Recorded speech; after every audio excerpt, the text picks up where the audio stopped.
morning, sir. Today's lecture will be delivered by Professor Bishnab Charan Tripathi, sir, popularly known as BC Tripathi, sir, from Sharada University, Uttar Pradesh, Noida.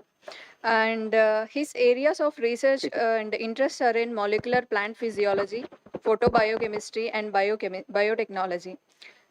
He significantly contributed to our knowledge in photosynthesis. His work on 5-amino linoleic acid, a precursor to heme of chlorophyll, as a photosynthetic herbicide, and his discovery of suppressing photomorphogenesis by red light is mediated by phytochrome A is a novel and interesting area of research.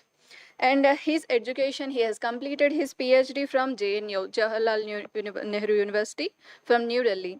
And his postdoc, he has completed from University of Illinois, Urbana-Champaign. And his publications were in several reputed journals like Plant Physiology. Most of us, our lab papers will be published in Plant Physiology, and Plant Cell and Environment, Journal of Biological Chemistry, Photosynthetic Research, and Plant Biochemistry, Journal, and Plant and Cell Physiology, and more. He also contributed many researchers in rice also. He recently has given last year genotype to our lab to proliferate the number of genes and number of plants and give it to us, to him. Like he has given a very good opportunity for us to learn about Poriza sativa indica, which he has developed. And he also has some many honors and awards also. He was elected as INSA Fellow, which is also known as in Indian National Science Academy, and he is also a fellow of National Academy of Science and National Academy of Agriculture Sciences, and he is also a recipient of a J.C. Bose Award and National Fellowship of Government of India. He received NASA or NRC Senior Fellowship and Kennedy Space Center, USA, and recipient of Rockefeller Foundation Biotechnological Career Award, USA. And here we all warmly welcome our today's guest of honor, BC Tripathi, sir. Once again, welcome, sir. Okay, thank you. Thank you. You can sit and That's okay.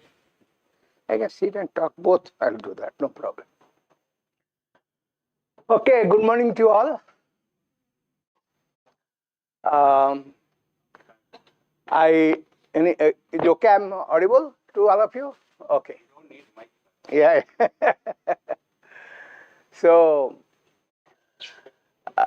I'm sure all of you by now you know a lot about photosynthesis, chloroplast biology and all that. And the mechanism of photosynthetic details and all that, right? Light reaction, dark reaction, right? So-called light dark reaction, that is light independent reactions and all that, right? So the basic unit, basic local organelle, where all these take place is chloroplast. All of you know that, right? And when you talk about chloroplast, it is today's chloroplast. Chloroplasts are not there when it evolved, okay, before it evolved something else.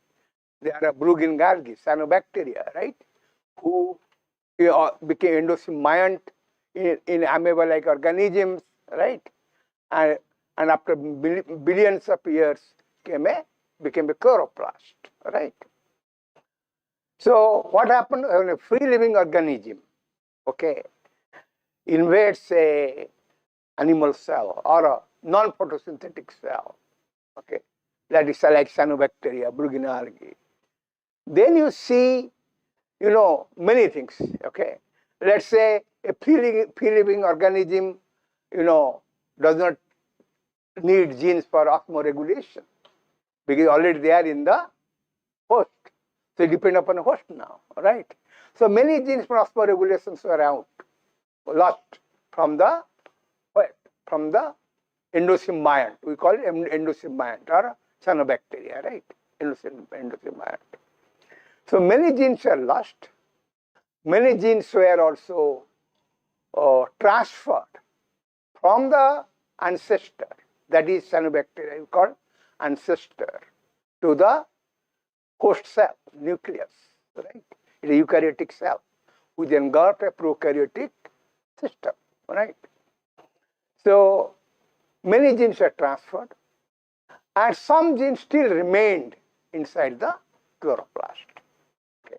All genes are not transferred. Then there are basic reasons why all genes are not transferred. So to the nuclear genome, became a chloroplast. Okay. You see, when cell division takes place, if you've seen, okay, nucleus divides, at the same time, chloroplast also divides. Not it. Chloroplast divides into two. One chloroplast divided into chloroplast. Or how the chloroplast is going to multiply. Okay.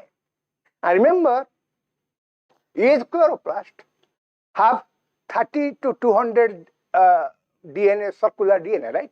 They are circular DNA, right? Because cyanobacteria is a circular DNA.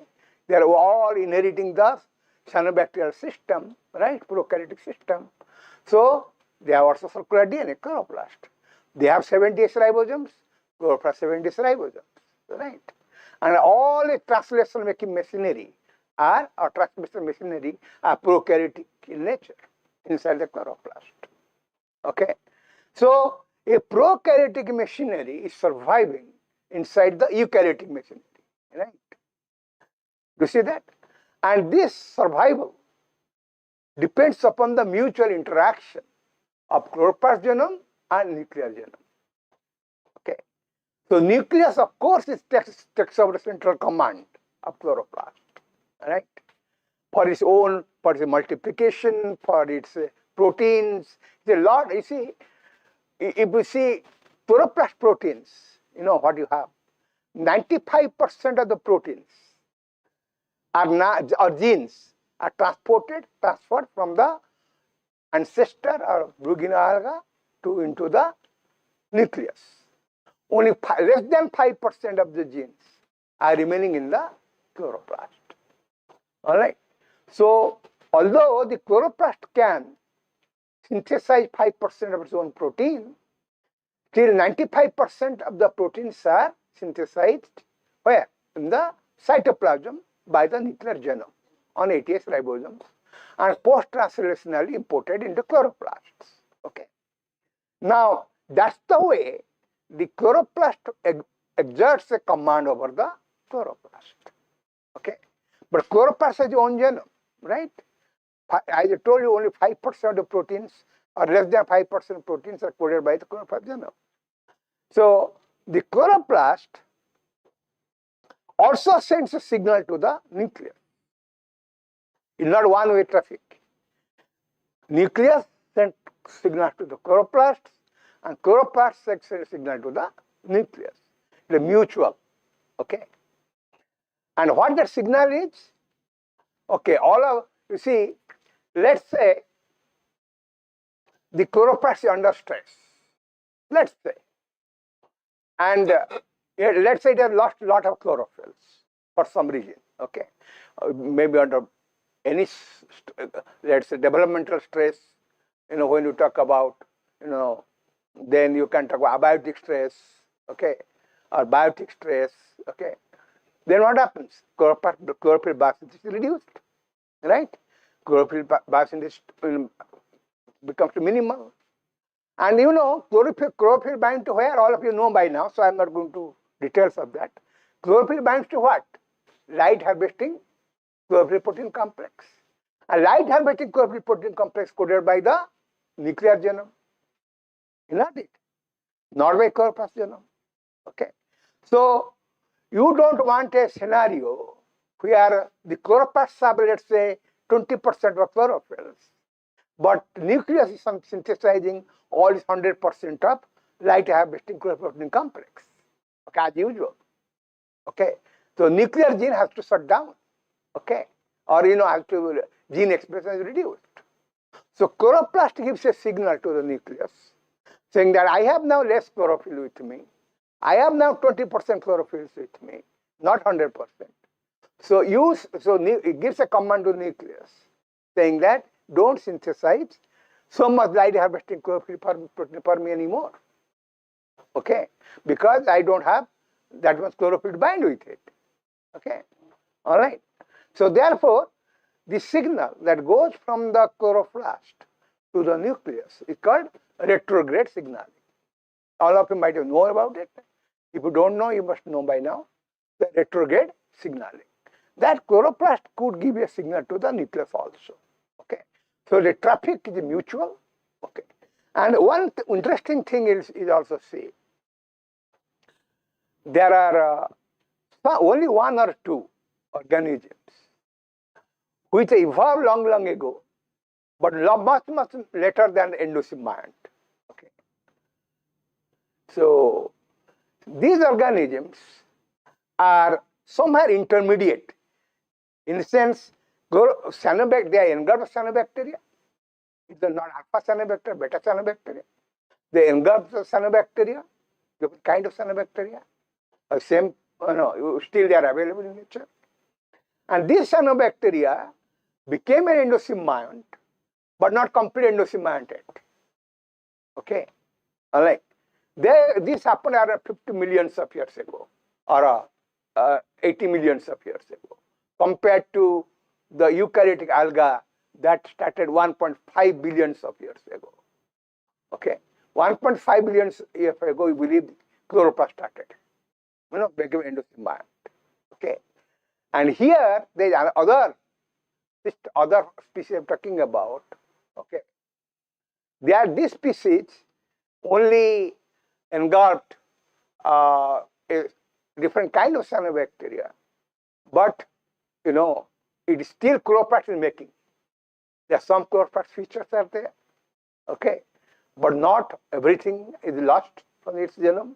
Some genes are gone, but still its protein import machinery, is not through import apparatus, but through vesicular transport, saying that it still has some prokaryotic features, okay, and many other features.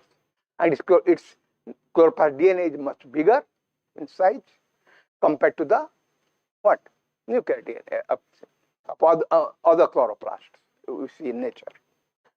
So in nutshell, this gives an introduction of origin of chloroplasts, right? And we'll not talk in details of this procedure, okay? But if you do not know, just have to remember about this. And the chloroplasts also can, as I told, divide itself, okay? Become 1 to 2, 2 to 4, and so on and so forth, okay? And otherwise, when cell divides, chloroplast will divide, chloroplast multiply. Can you say a chloroplast is a plant which single cell plant and have millions of chloroplasts? Can you call it algae? The algae, acetabularia. Okay, 5 centimeter, one single cell is 5 centimeter long. Okay, nucleus is the bottom. Okay, and whole 5 centimeter circular cytoplasm have millions of chloroplasts. Okay, and this is regulated by one single chloroplast called one single nucleus. Think about that. Nature, diversity is so much. Okay, in the process of evolution. And it's not polyploidous, it's a diploid plant. Now, this is haploid plant. Algae is haploid plant.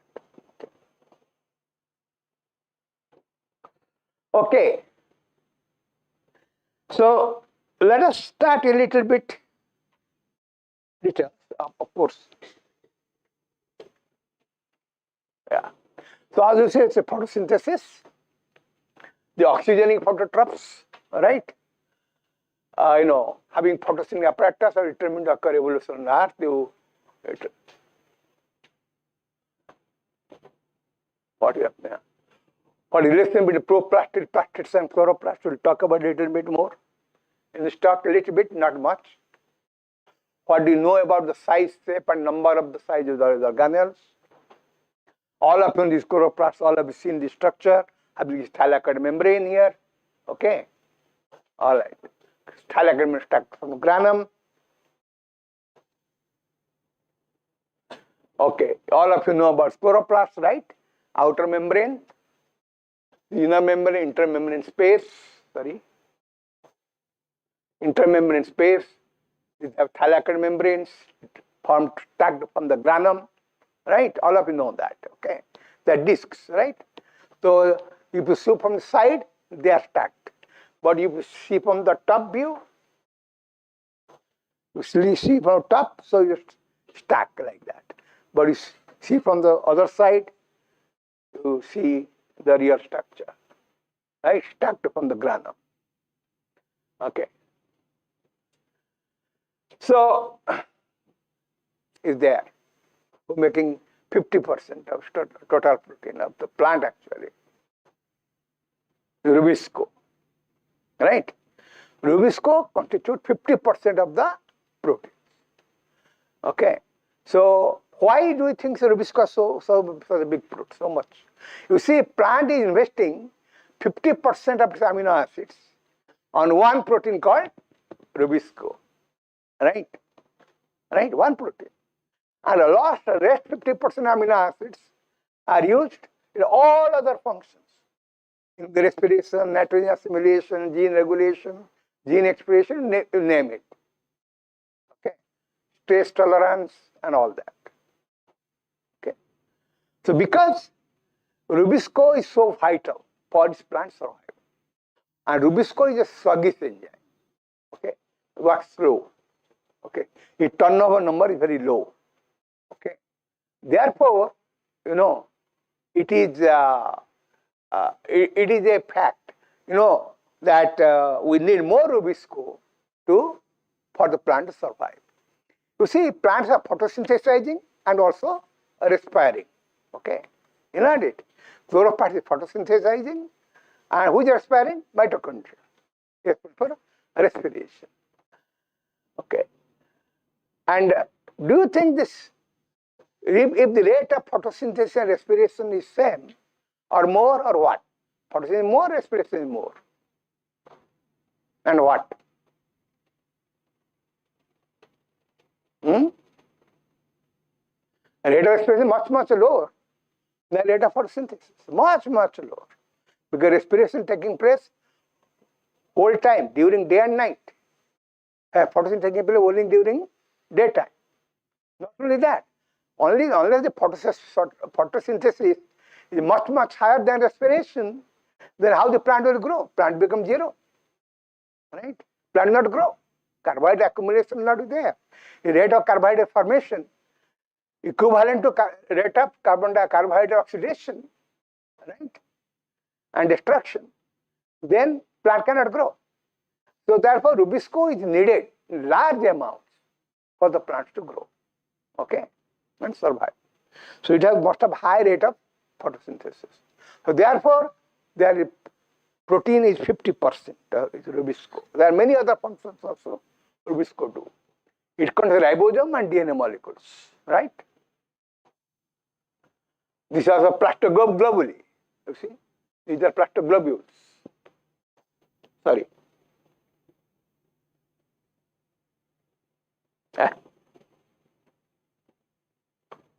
These are black dots are plastoglobules, lipid bodies.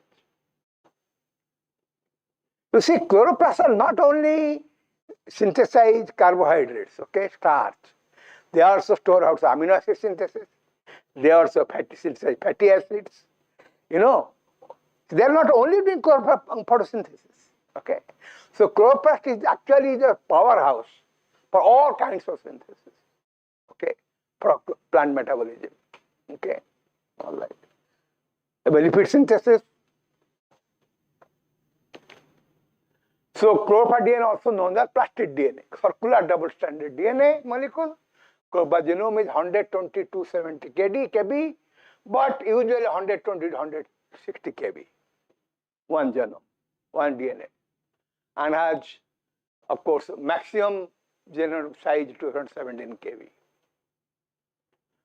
Contains about 100 genes to synthesize proteins. Only 100 genes. Even it could be less than that, around 100 genes. Okay. Do you think what mitochondria would synthesize? Mitochondria? You also a semi-autonomous organelle? Not it, or not? You also a semi-autonomous organelle. It also imports protein from nuclear genome, right? Needed by chloroplast. It's we have plants are both chloroplast and mitochondria, but we have only mitochondria. Okay. We also have circular DNA in our body, right? Or not? In mitochondria, right? So you also have both prokaryotic and eukaryotic. Okay, as mammals. Okay. So all these exist. Okay. Chloroplast DNA includes large single copy and small single copy regions and inverted repeats. Okay. So mitochondria. Okay. Why going to mitochondria? Because mitochondria has genome size much smaller than chloroplast. It codes very few genes, which are mitochondria. It is much more dependent upon nuclear genome than the chloroplast. Okay. The chloroplast DNA region includes large single copy and small single copy regions. And inverted repeats, IRA and IRB. I'll talk about it. Conifers, a group of they will lack inverted repeats. Remember that. Inverted repeats are not universal, but conifers and certain legumes lack this repeated inverted repeats. What is this?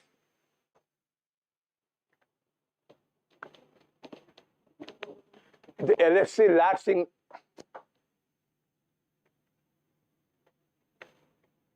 the large single copy region. Are you able to see this? No, it doesn't. Okay. Large single copy region, LFC. It's so sensitive, black, this one, okay.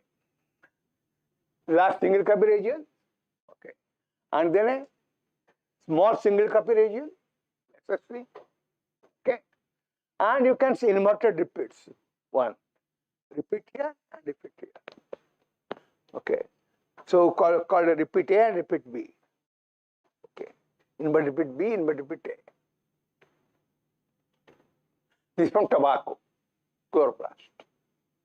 Okay. 155,539 base pairs. Okay, okay. Thank you. This should also respond. A little better picture of that. Okay. I think this is LSC, this is SSC, this one, and inverted repeats. Inverted repeats. A, inverted B. Okay. Yeah, this is a MATK is one of protein coding regions in multifunctional other than protein regions. MATK maps for two protein regions. MATK region is there also. We don't record it as a code. So general features, double-stranded circular molecule, right? No histones, right? It is prokaryote, no histones, but have bound proteins. There's some protein bound to it, but not histones. Organized into nucleides. GC content typically less than nuclear DNA. GC content is less than the nuclear DNA. Okay. Multiple copies, 30 to 100 per plastid, but some have more than that. So in one plastid, you have how many? 30 to 100 circular DNA. You understand that? So that is the challenge when you transform a chloroplast DNA, chloroplast transformation. You see, we are mostly doing nuclear transformation.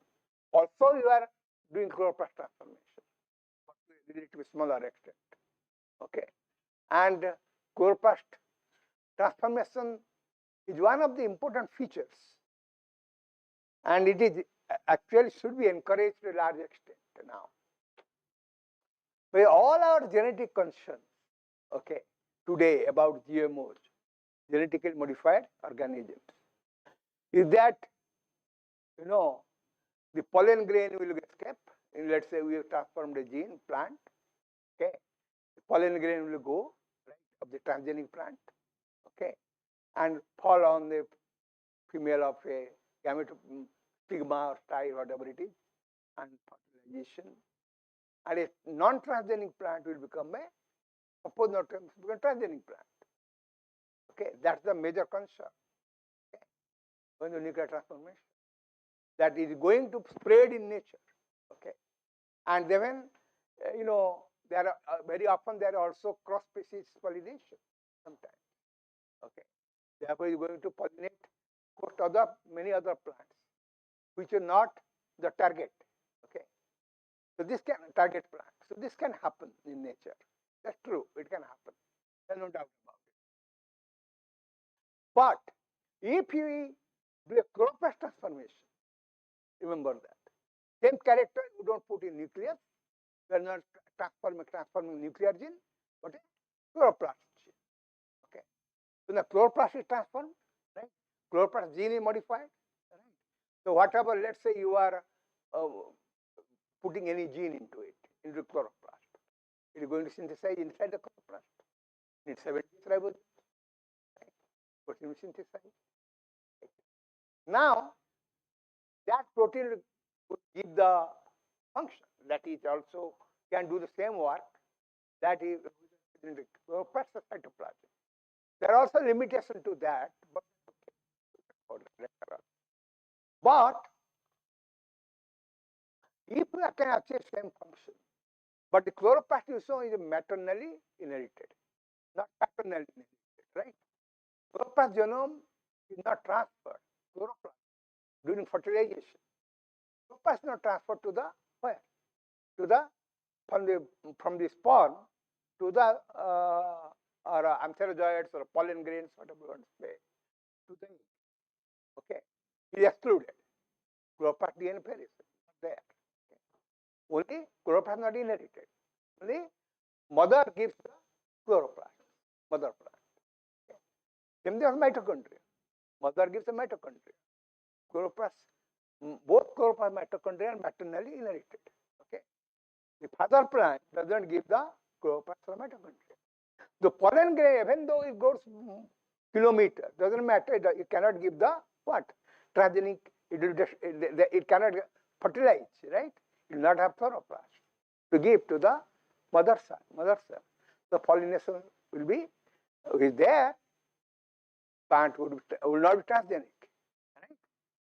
So this apprehension can go if we do the transfer of chloroplast. Okay. So therefore lot of energy also focus on chloroplast transformation. One of the reasons. Okay.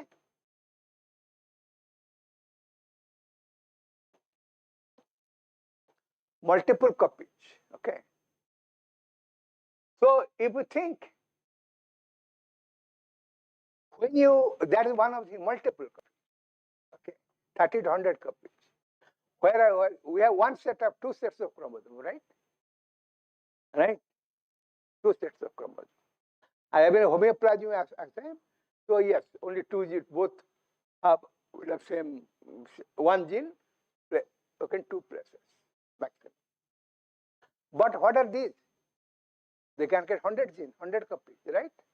So all 100 DNA, when they will be have expressed this gene. Okay, you have 100 times more protein, 50 times more proteins. Do you understand that? Because it is 100 copies of the gene. Okay, its own DNA. Each DNA will carry a transgene. The 100 genes are called the transgene that you are transforming. They are called transgene. Okay, these transgene. So there are 100 copies. The 100 copies is a proteins. Okay, so you have much more genetic material to support the protein synthesis. Okay, that you are genetically transforming. Okay, So it has much more expression.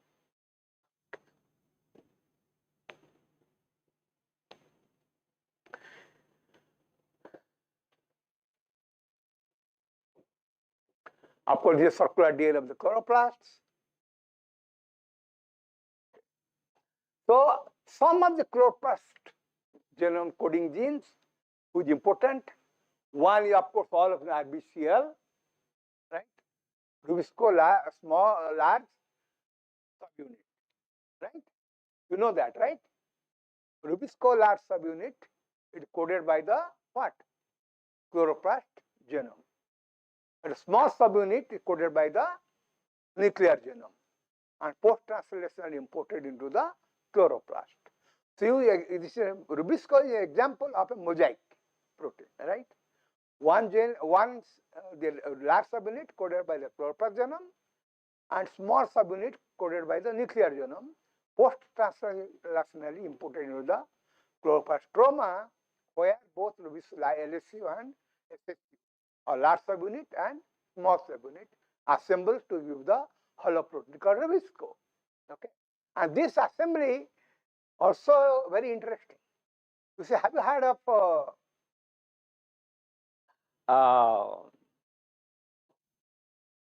a chaperones, a chaperone sample, molecular chaperones? Have you heard of them? Chaperones, no. There are many, these are proteins which are needed to give a proper conformation to the protein, can repair the protein and to give a proper conformation to the protein. They are not discovered in animals, they are discovered in Rubisco assembly in plants by John Ellis. What he did, so there is central dogma. What is that? That primary structure of the protein determine the secondary structure of the protein, right? Or not? Is it true or not? Primary structure of the protein determines the secondary structure of protein. That's the famous experiment on Anfinsen, right? About Anfinsen experiment. What he did, he heated RNAs, not it, to 95, 98, 99 degrees, lost its primary structure, secondary structure, right? And lost its activity also. Then he cooled it. RNA is a very tough enzyme, all of you know. They always destroy your RNA, right? When you do RNA isolation. So then what happens? They are say tough enzyme. So it also assembled back at cooling to RNA, and it could again destroy RNA. When heated at 100 degree, then these RNAs could not destroy RNA. Then it lost its activity, right? But when you cooled it back to 10 degree, 20 degrees centigrade, 10 degrees centigrade, then it got back its activity. So from this experiment, what? Anfinsen concluded that the primary structure and primary structure protein alone that determine the secondary structure of the protein. Not it. But this concept, this chaperones, molecular chaperones, qualifies it. Yes, primary structure is important, but not quite. Primary structure is important for the secondary structure of protein, but not quite. You need also some other protein, okay, for proper assembly of the protein. From this, so what he did the experiment for LSU and SSU assembled, and he found genes similar to GROW-ER and GROW-EF system of bacteria. Have you heard of molecular GROW-ER and GROW-ES in the bacterial system? They work as molecular chaperones. Okay, and chloroplasts have only ancestry of the prokaryotic ancestry. Right? So these they inherited from bacteria, cyanobacteria. Right? Cyanobacteria. So the molecular chaperones, the chloroplast inherited from cyanobacteria, okay, exist today, okay, and they are responsible for assembling large subunit. What is Rubisco? 8 large, 8 small, right? In eukaryotic system today in higher plants. So 8 large subunits and 8 small subunits assembling to form Rubisco. And this assembly is not taking place automatically. The assembly is mediated by molecular chaperones, similar to GROW-EL and GROW-ES present in bacteria. Okay. A multimery complex. Okay. All right. So this RBCL is synthesized in the where? In the where? In the where? Chloroplast genome. Right? Right. What is RBCL? Rubisco large subunit, or RBCL gene. Okay. ATPB, beta subunit ATP synthase. What is ATP synthase?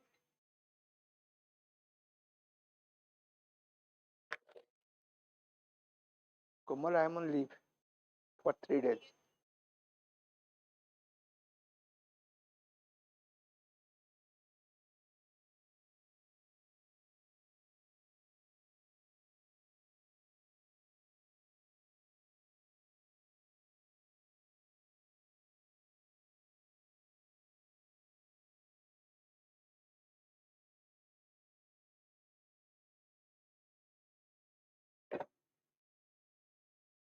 Okay. So,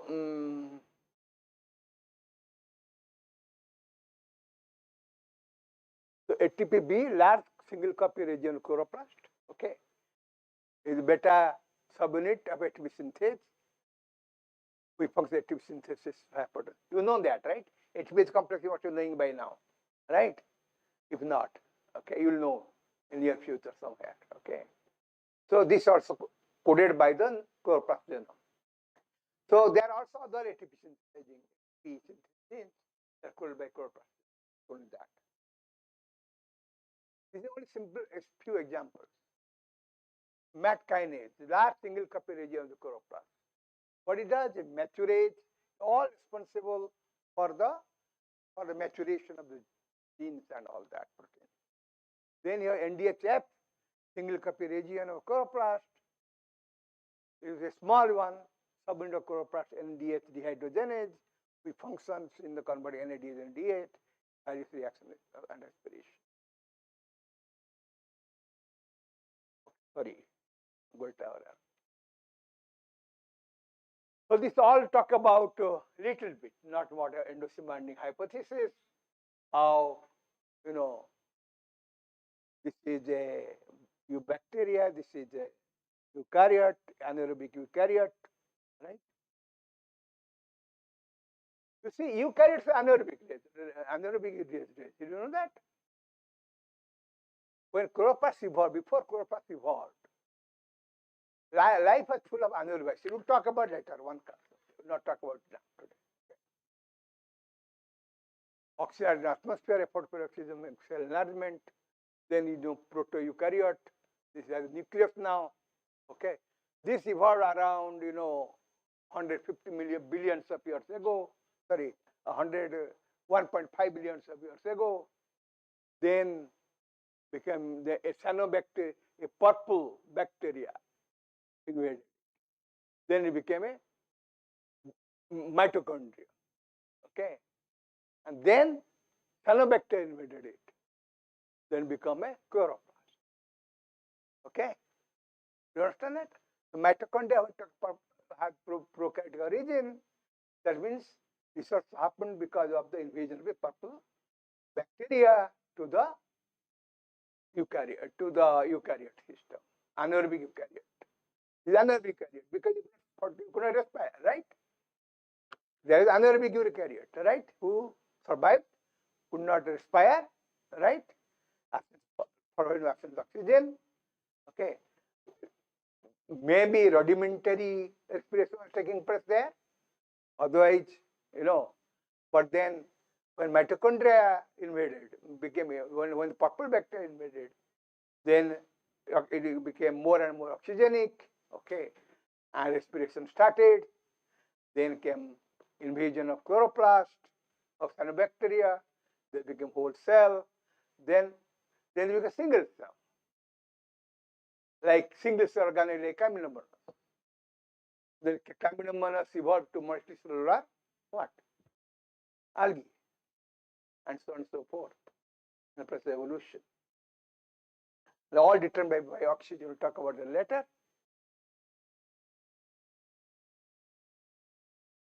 These are three famous, I would say, in chloroplast biologist, plant molecular biologist, chloroplast plant molecular biologist, Ruth Seger, Lawrence Bogorod, and Rochex from Geneva. Okay, they have contributed a lot to molecular biology of chloroplasts. So either chloroplast double membrane envelopes, stroma, thylakoid membranes, interthylakoid space, and lumen, right? How many compartments it has? Outer membrane, right? Intermembrane, then between outer membrane and the intermembrane space, 3 compartment, 4th compartment is stroma, 5th is thylakoid membrane, 6th is thylakoid lumen, right? Okay. So this is what a chloroplast looks like, of course, charge granules and all that. And I'm sure you know the freeze factor studies, for localization of photosystem 1 and photosystem 2, the thylakoid membrane, right? That came in freeze factor studies showing differential distribution of PS1 and PS2 in the stacked and unstacked region, right? Do you know about this? You know or not? Photosystem 1, photosystem 2, they are not uniformly distributed in the thylakoid membrane. PS1 in the unstacked region and PS2 in the stacked region. Okay, all right. And there is region to it. So do you know the reason why? Do you know reason why PS2 is in the stacked region and PS in unstacked region? Tell me. Less wavelength. Less wavelength. Wavelength will not distribute the organelle differentially. PS1 has more negative charges and PS2 has less negative charges. And therefore, when there is magnesium in the chloroplast, when salt in the chloroplast, they seal the negative charges better and it's kind of stacking. I will not go to that. Okay. So first to understand why granite stacking takes place. Okay. All right. Why the stacking of granite anyway? So thylakoid membrane from granum. Why? What is the mechanism? How do they unstack? It's dynamic nature. See, all membrane dynamic. It is a bilayer lipid membrane, right? Let's say this is the bilayer lipid membrane, right? Yeah, bilayer lipid membrane. This side, 2 layers. But the lipids are also here, right? They are in constant motion, right? All the proteins in constant motion. PS1, PS2, LSCP, all those cytochrome BF complex, they are also moving. ATP synthesis, they are all moving. They are nothing dynamic, nothing static, right? They are all moving in the membrane plane, right? Thylakoid membrane. And that's the dynamic nature of stacking and unstacking of thylakoid granum to become thylakoid or stacked from thylakoid. Granum is important.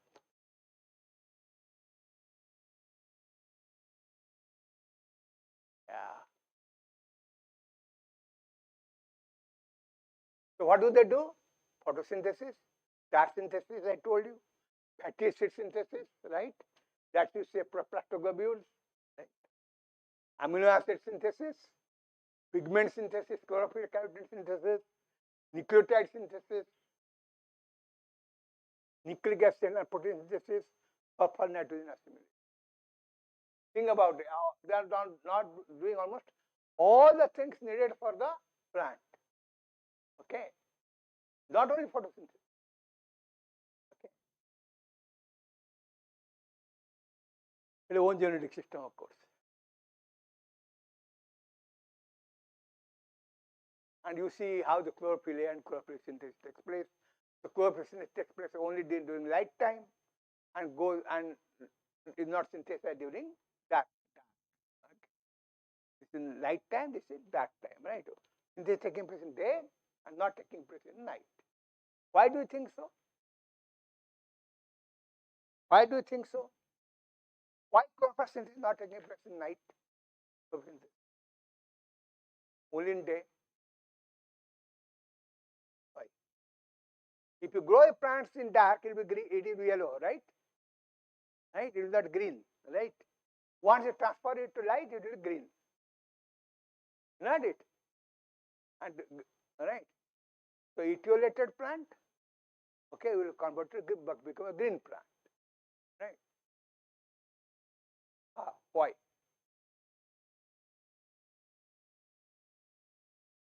What determines it? Many factors determine it, but one important is chloroplast itself. There is a gene called POR, protochlorophyll oxidoreductase. Do you know about anything about chloroplast synthesis? What is the substrate of chloroplast synthesis? Glutamic acid in plants. In animals, the glycine succinyl CoA. Animal. What ALA does, delta amine revolution synthesized, what do they produce? Glutamic acid synthesized, ALA, delta amino levulinic acid. ALA is metabolized to protoporphyrin 9, right? If magnesium gets inserted, series of steps. Then magnesium gets inserted, becomes chlorophyll. Where iron gets inserted, becomes cytochrome, right? That protoporphyrin 9, iron is center becomes cytochrome. Protoporphyrin 9, magnesium at its center become chlorophyll. Now, protoporphyrin, once you become magnesium protoporphyrin 9, so it plants both magnesium path, magnesium branch, and iron branch, both are functional. In plants, in animals, magnesium branch is shut down. Only iron branch is functional.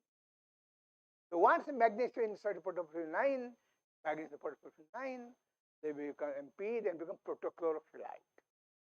Protochlorophylite has converted to chlorophyllite, then chlorophyll.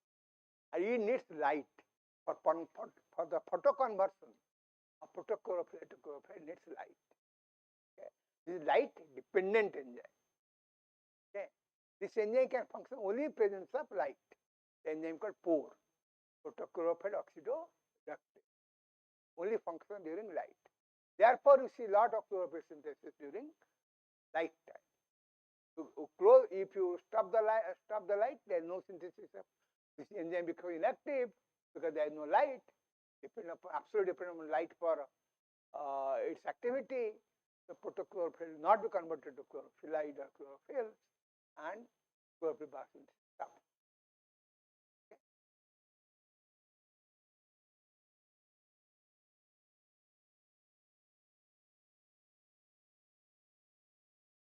Okay. We said this we have seen all nuclear division. It's a chloroplast division. Okay.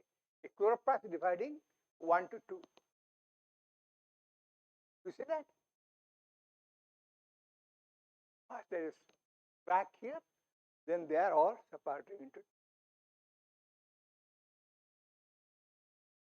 Inverse proteins FTS, mediated by division bacteria. Remember, it's division mediated by FTS. A division led by bacteria. That's why I'm showing this slide to you. Okay. Because of prokaryotic origin.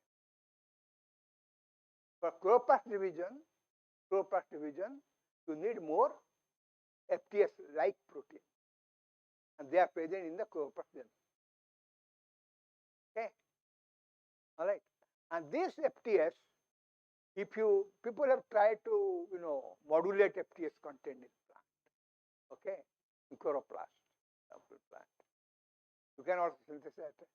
So FTS, if you increase or decrease, you also see that number of chloroplasts will go down if FTS is decreased, and if it will go up, if FTS is increased. The FTS-like proteins are involved in chloroplast division. So if you increase by transgenic approach, if you can increase the FTS content in plant, what happens? Divide more and more chloroplast, divide more and more. The number of chloroplasts is going to increase, right? But if you slow it down by antisense approach, okay, or some other approach, RNAi approach or whatever, or PTGS approach, then you will see now it's slowed down. Number of chloroplasts will be less. We can modulate the number of chloroplasts per plastid in a per cell, okay, by modulating also FTS gene. Okay, do you think if we increase the FTS, plastid content or chloroplast content in plants, okay, what is going to happen? Will you photosynthesize more? Huh? We increase the photosynthesis chloroplast content in the plant, right? Increase the overexpressed FTS, right? The protein content increased, right? Protein content increased, and what happens? We have more chloroplasts, right? If more number of chloroplasts, what is going to happen?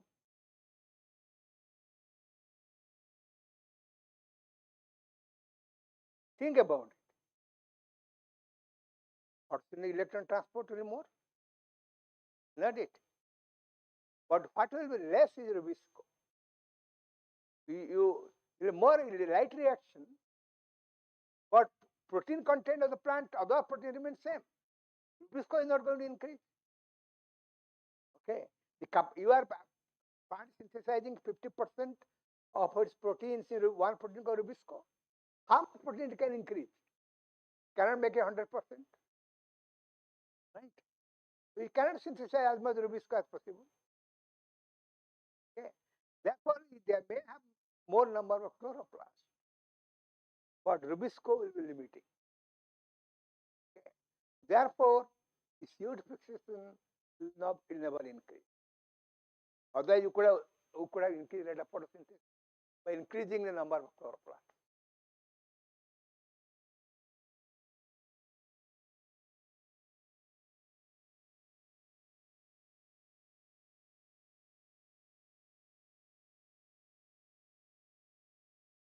There are several forms of plastids, proplastids, because of plastids found in meristems. The etioplasts that grows in dagron plants, right? Then a chloroplast, green tissues, the amyloplast permanent in roots and starch, and chromoplast. Okay. Different kind of plastids present in plants, right? Any plant you take. Okay.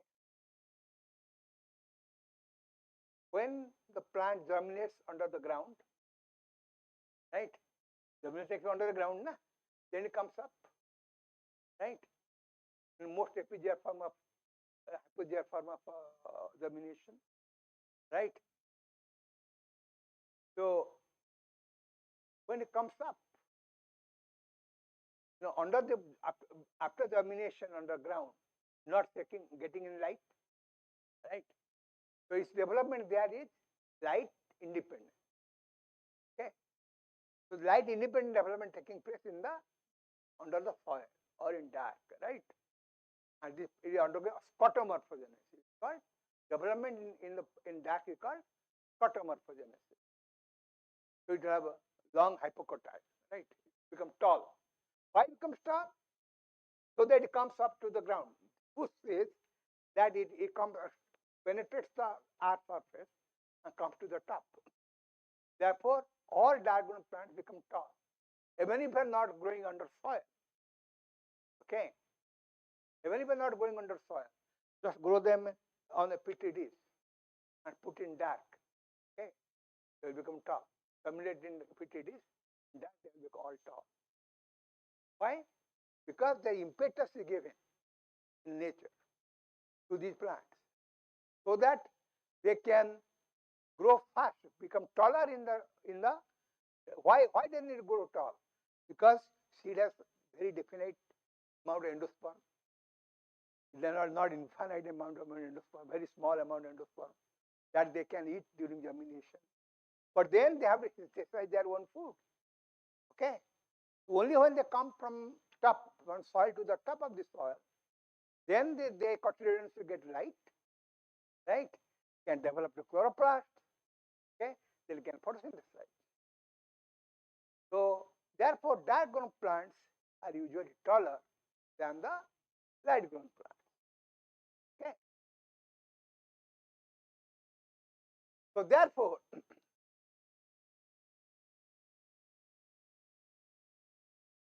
they are called proplastids because all plastids found in meristems.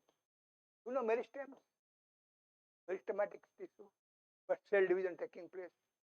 You have cambium also, right? But division takes place. And if you say dicot and monocot, they are different localization. A leaf, let's say monocot leaf, barley, or rice, or wheat. Okay. So young cells are in the bottom of the leaf, and old cells on top of the leaf.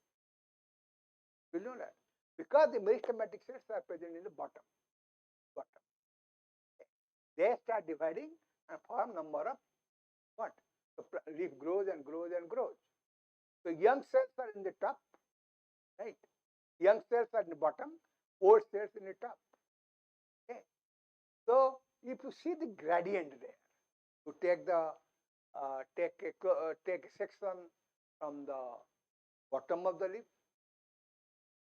again 1 centimeter after that, 1 centimeter after that, 1 centimeter after that. You will see different developmental stages of the plastic. Okay, not single leaf. That is the beauty of it. The monocot leaf.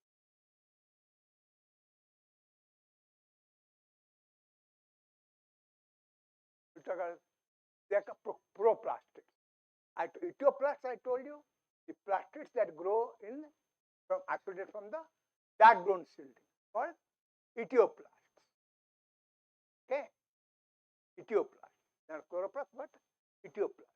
So then there are chloroplasts. All of you know that, all green tea. Then amyloplasts in the roots. They store starch and colorless, right? With their colorless. Chromoplasts, you see tomato, right? Green in color, right? Tomato green in color, then becomes red. Okay, okay, during so-called fruit senescence by loss of chlorophyll and appearance of many xanthophylls, carotenoids. All right. The chromoplast. In mature fruits, not carotenoids, not carotenoids, little chlorophyll, right?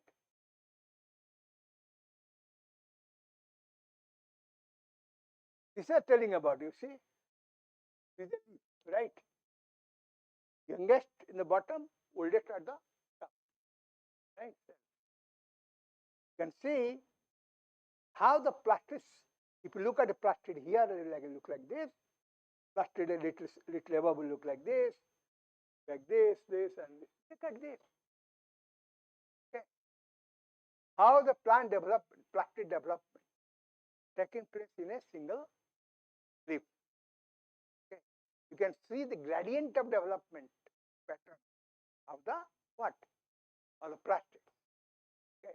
At different parts of the plant, parts of the leaf.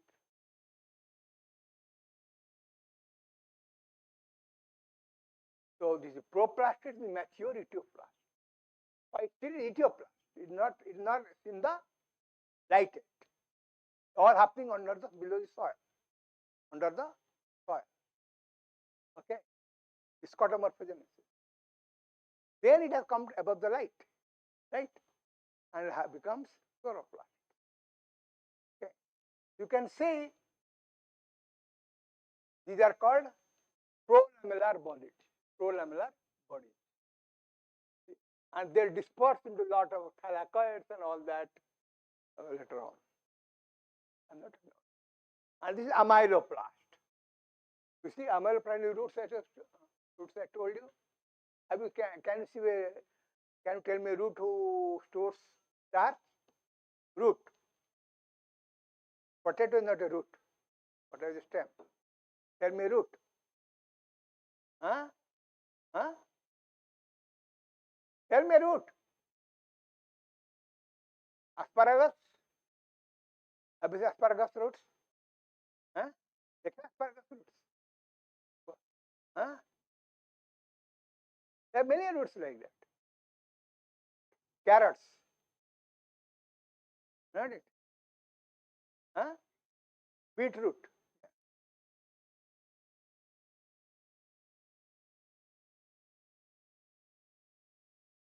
What I am show you, you can see rudimentary thylakoids also here in the where? In the amyloplast. See that? Rudimentary thylakoids here in the amyloplast. Okay. So this is chromoplast. You can see how the color changes, right? Green to red. Okay. Or this is a green fruit. This is a yellow fruit or red fruit. Okay.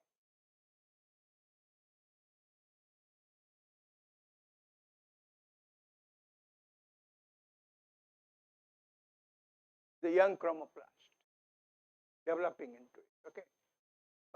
Still green, but developing into a chromoplast. Okay.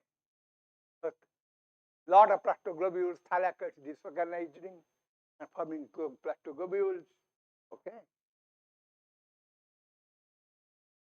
Lycopene crystals and all that formation. So proplastids, phytoplasts, right? Right? Then light, chloroplast. The proplast can put up to chromoplast. A chloroplast can also go to chromoplast. Okay. Roots, proplastid to amyloplast. Okay. The development, right? The development that takes place.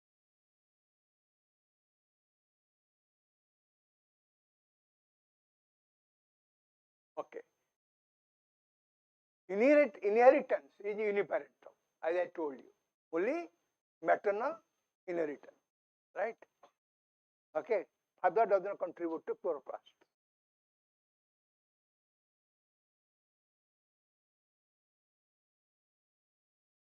In chlamydia 7, where the two cells fuse, chlamydia is not that kind of development that higher plants have. Okay. Two vegetative cells, having little bit sex determination there, plus and minus strain we say. Okay. Okay. There, when they fuse, still chloroplast, paternal chloroplast is destroyed, DNA is destroyed. Okay, during fusion. Paternal. So you see the inheritance that has taken right from chlamydia when they are unicellular organelles but fusing together. We talk about now, okay, after millions of years evolution. Okay, right? But origin you see, no, many origins may have many things before that also. Okay. But I give an example, chlamydia single-cell organism. Okay. When they fuse, the paternal or father chloroplast DNA is destroyed. Okay. Maternal chloroplast DNA preferred and replicated. In some land plants, the paternal plastids are excluded during fertilization or absent from the small cells. Essentially, all plastids are DNA, usually same DNA throughout the organism, homoplasmy. It's important, homoplasmy. Homoplasmy is important, okay, for chloroplast DNA, otherwise it's very variegated, okay. Okay. If some chloroplasts, you see many are, variegated, different colors, Some chloroplasts are okay, green, some chloroplasts lost their chlorophyll. Okay. So all the chlorophyll present in the chloroplast only. Usually same DNA throughout the organism, right? Same. Okay. Copy of the other. Right? That means copy of the other. Okay. Same genetic makeup. Okay. The DNA sequence does not change during differentiation. Chloroplast DNA sequence also does not change. And no DNA sequence changes in our body also, right? Here is a chloroplast differentiation. right? Oetoplast, chloroplast, chromoplast, okay?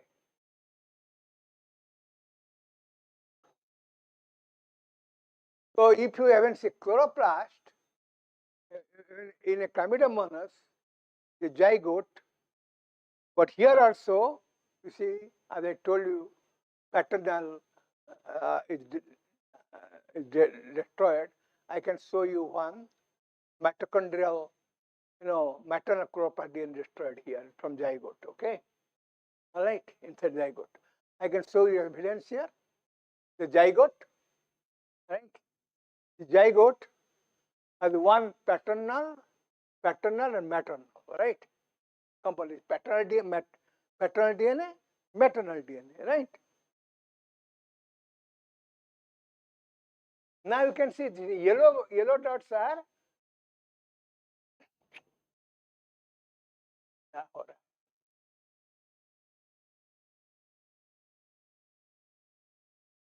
eh,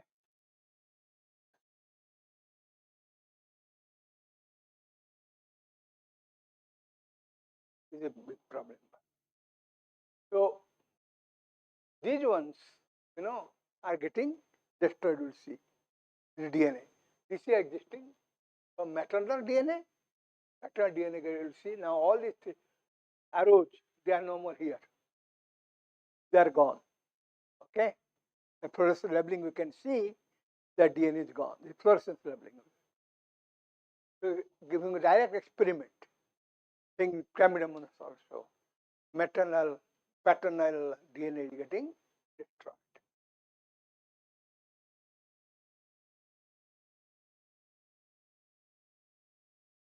Which DNA? Chloroplast DNA, not the mitochondria, not genomic DNA, right?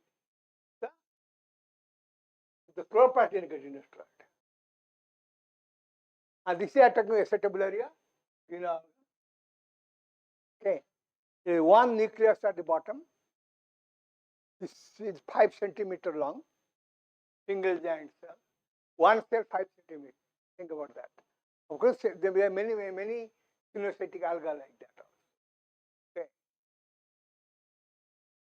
But but that's not important. What is important here is that it's regulating, huge, how many? At least 1 million chloroplasts in a single cell. Okay. And one nucleus is regulating 1 million chloroplasts. That means think about its transcription ability, gene expression ability.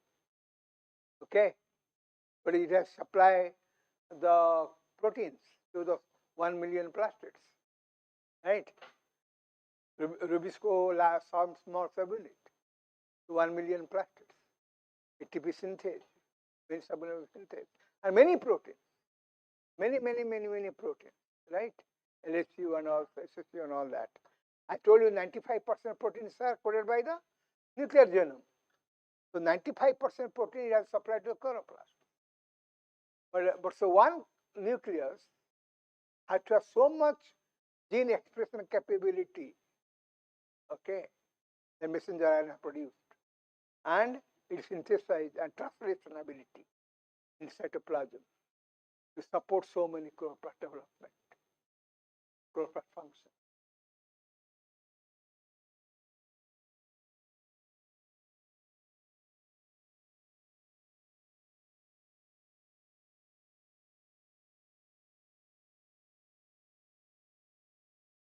There are so many photosynthetic organisms in fungi and animals. Can you guess an animal which is having chloroplast, chlorophylls, animals? Huh?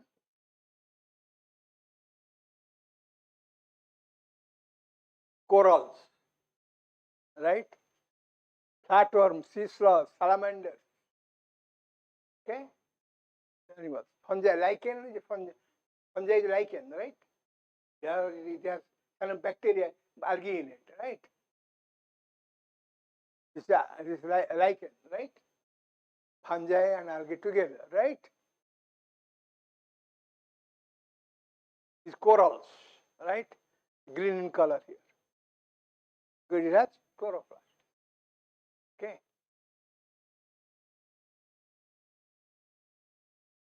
Right? The another worm here.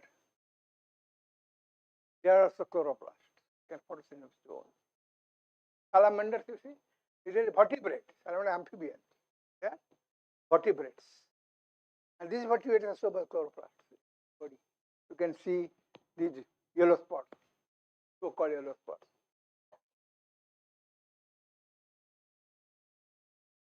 Many egg capsules.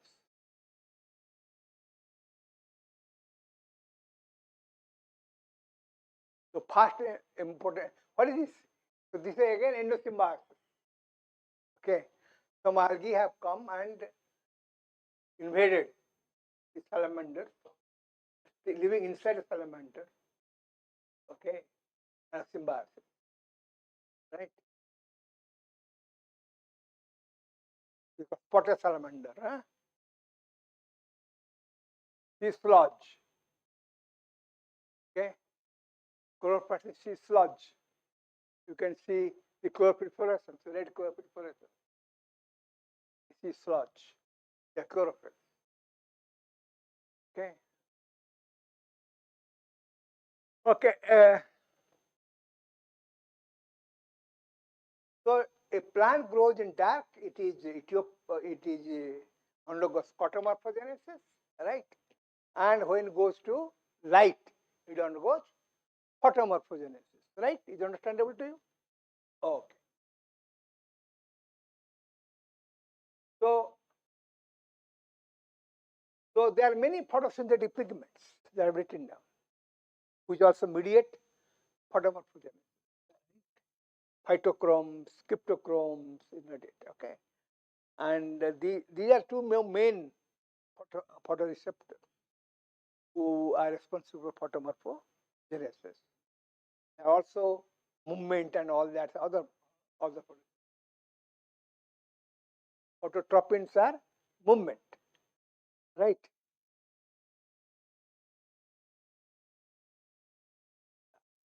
So one dark development, one in light development. Plant grows in dark, called what? Etiolated, right? Plants. And as I told you, yeah.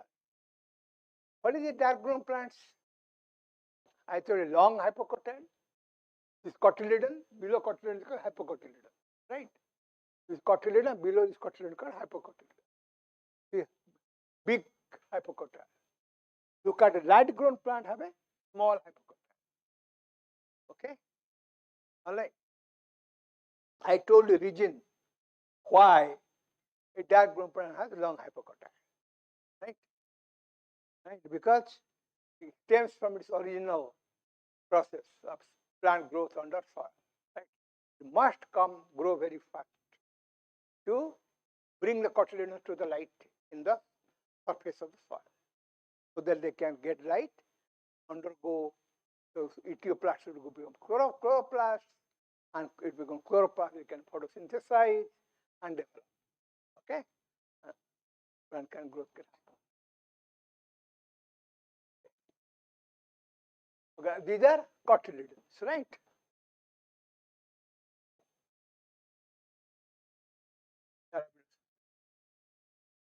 So what happens when it is etiolated plant? So like a de-etiolation, moving a green plant, right? Process. So these cryptochromes also can do the same function, come flowering, stomatal opening, shade avoidance response. Okay, all this come there, and it will be blue light, and this is all about cryptochromes. I think, have you heard of cryptochromes? Have you heard of them or not? What are they? Huh? Yeah. What do they contain? Hmm? The flavins, flavin adenine dinucleotide. Flavin. The protein have binding to flavins. These flavins can absorb in blue. Okay, phytochromes observed in red. Okay, cryptochrome observed in blue. Okay. Okay, I'm giving an example here. This is about how our chloroplast development taking. We are talking how chloroplast development modulated by photoreceptor and light. Okay, so for modulation of light plant growth development and modulation of plant, chloroplast development, you need what? Light, and light are photoreceptors, and the plants have many photoreceptors, phytochromes and cryptochromes. When to the phototropins that is needed for plant movement. Okay, when plant grows from light bends towards light because of the phototropins. Okay. Here is showing you a wild type plant grown in dark. Okay. A cryptochrome mutant grown in dark. Okay. Then cryptochrome plus plant have again where phytochrome B minus plant. Phytochrome B is also absent here. They are almost similar, slightly different, almost similar. Now we are giving them blue light or red light. What happened in blue? You can see if you give blue, we will be going in blue light, wild type plant going normal, right? Cryptochrome A mutant -1 mutant, it doesn't have much cryptochrome. Okay, all right. So you can see plant is growing but still mimicking long hypocotyl. You see that? Mimicking, except that it's green in color. The green in color of the leaves are green in color because you got light. Okay. So because there are many colors of light, and the light regulates for chloroplast development, and chlorophyllation can take place in light, even it can take place in blue light, no problem. So it is green in color, but it still have long hypocotyl. Okay, this is the photomorphogenin. So okay, you're not able to perceive light, blue light. Okay, this is Cry1 plus mutant. Cry1 plus mutant means where you overexpress Cry1. Cryptochrome is overexpressed. Okay, you can see it's shorter than the wild type. Okay, cryptochrome is overexpressed. And it's a 5B mutant, phytochrome B mutant. We are growing in blue light. We don't care whether phytochrome is there or not. Okay, because there is cryptochrome there. So cryptochrome can do the same function as that of phytochrome. Okay, so it tells you as regards chloroplast building development is concerned, 5B and cryptochrome will doing the same similar in right? 5B mutant, you can 5B mutant similar to wild type. Okay, but now same plants are growing in red. Okay, this plant. You grew them blue, now give them the red. The wild type plant. The cryptochrome mutant. Cryptochrome mutant, it cannot see what? Blue light. Okay, but there is phytochrome. Okay, you can see red light. So it is developing normally now. 5B mutant, you see the cryptochrome mutant. That's right. Normal development. Because it may not see blue light, may not have blue light, but have phytochrome. Or you get a red light. Now cryptochrome 1 plus, no problem, same thing. Cryptochrome overexpressed, but in red light, it doesn't matter. But if it's 5B mutant, still having this long hypocotyl. Okay, this is a 5B mutant, tall, right? 5B mutant tall, because we are growing in the red light. Okay, and 5B mutant is what? Doesn't have phytochrome, is not able to see red light. So it will tall, behaving like a tall plant, like a dark grown plant. Huh? You can? Yeah. A shade plant is similar. Shade plant is different. You said that that is phytochrome there. You got a mutant here. Phytochrome still there, but they have different response. You see what happens if you go to forest. Have you gone to forest? Any of you? Or shared habitat? Or you go to any in a campus? A lot of trees, right? So there are tiers of plant. Tall plant, there is small plant, still a small plant. The top plant is getting all the lights, and the plant going in the bottom getting less light. So the different light intensity, right? In nature, look at nature. Okay. In less intensity. Not only that, the top leaves are harvesting all the colors of light from what? Blue to red, violet, indigo, blue, green, yellow, orange, red, right? All lights that they are able to observe. What? Except green. Why not green? Because chlorophylls are green, which cannot absorb any green light. So all the green light will come down. Let it. If all the plant grows in top, okay, observe all the other color of light, not green light. So most of the green light will come to the bottom. Not it. All the red light they will absorb. What will come? The far red light to come to the bottom. Okay.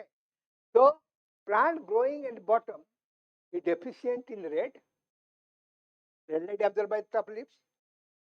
Not it. Deficient in but deficient and rich in far red. Rich in green. Not it. Right.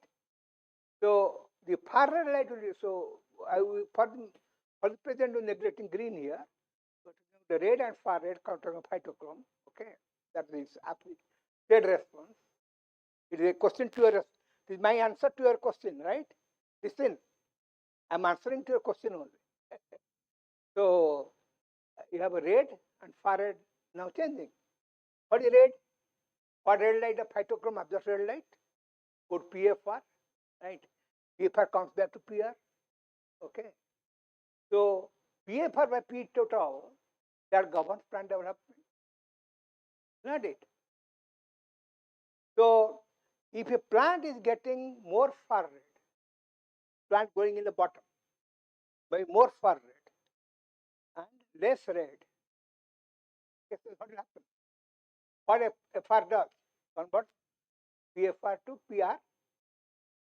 PFR is PR, isn't it? So the ratio of PFR by total phytochrome is going to change. PFR is going to be less or not? Or not? Do you have no phytochrome or not? Right? Absorbs phytochrome absorbs red light becomes PFR form of phytochrome. PFR form of phytochrome the far red light comes back to PR form. Right? Right? PFR is generally considered active form. Always. So what happens when PFR accumulates? So PR in far red enriched light, shade habitat, a lot of far red light. FR will convert back to PR. Therefore PFR or P total ratio is going to change. That is encourage shade elongation, same elongation. Okay. So yes, shade habitat also encourages what? No, plants will be longer. Why they have to longer? Because they have to go to the sun, okay, to get the light.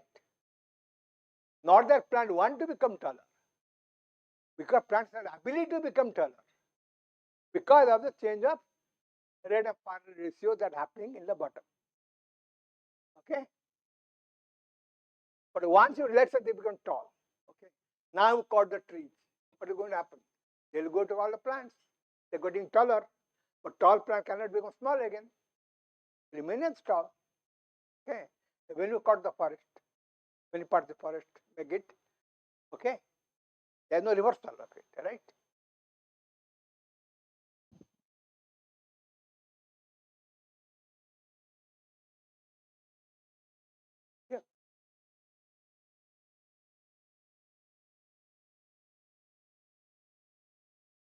plant stratification, like height in the stratification in the height.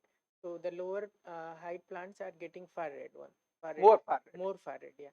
So is it like kind of disturbing the proportion of PS2 and PS1?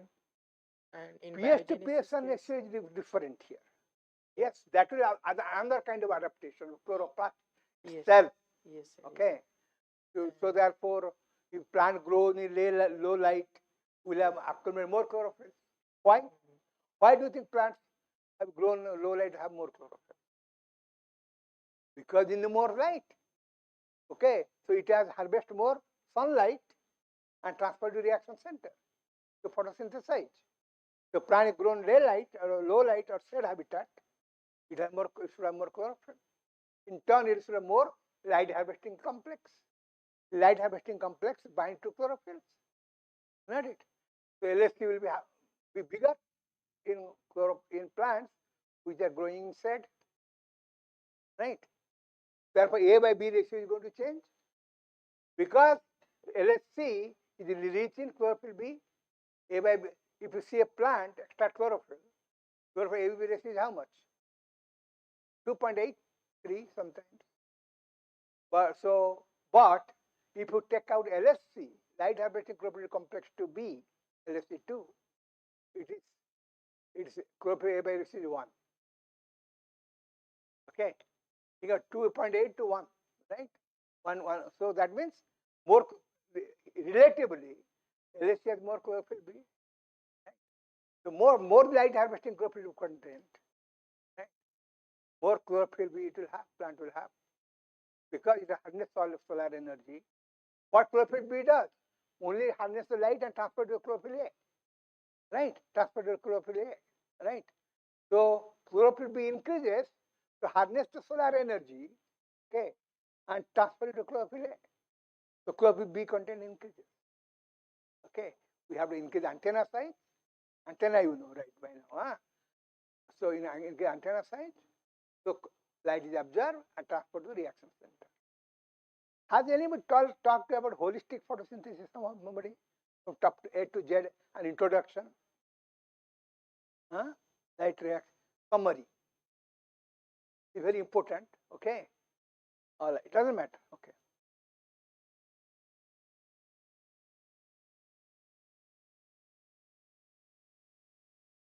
All right. So you can say light regulation of plant development and chloroplast function. And this also goes to same goes chloroplast development. Okay.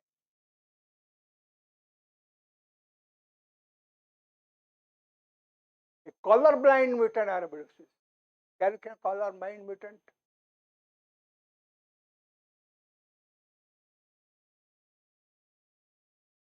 You call them color blind. You know, blind to these are color blind, right? If they have a mutant, they're color blind, right? Some are blind to blue color, some are blind to red color, right? They're color blind. Okay, they cannot absorb blue light, see blue light or red light.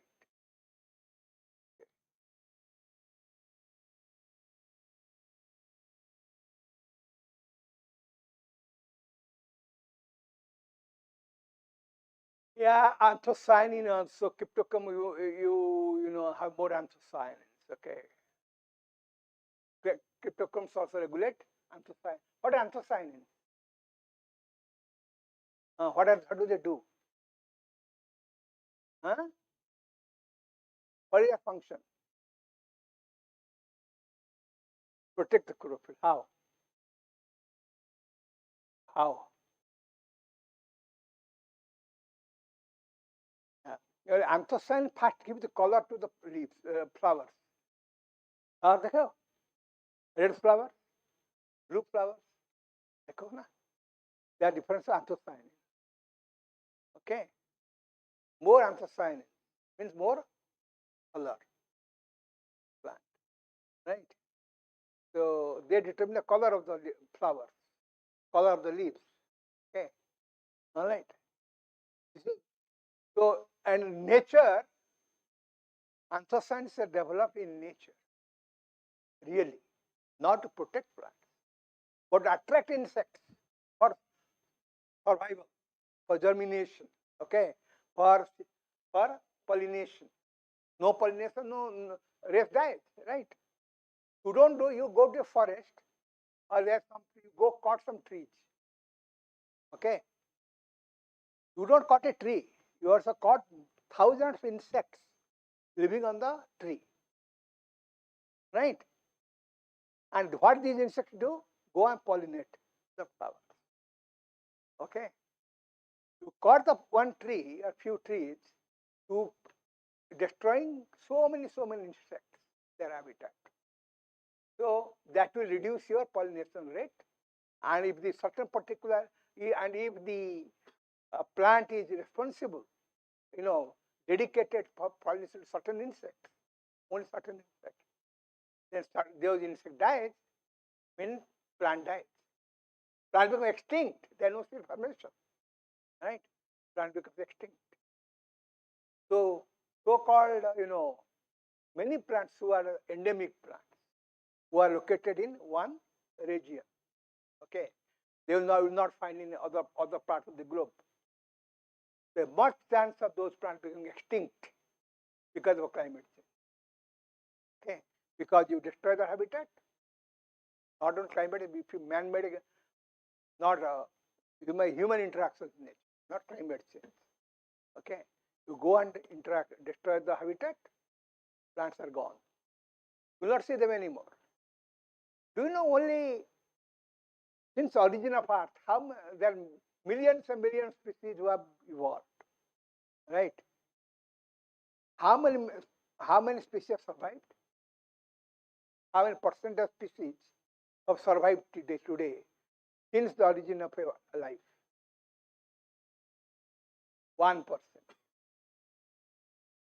99% of species have become extinct. Okay, they evolved and become extinct and gone from the earth.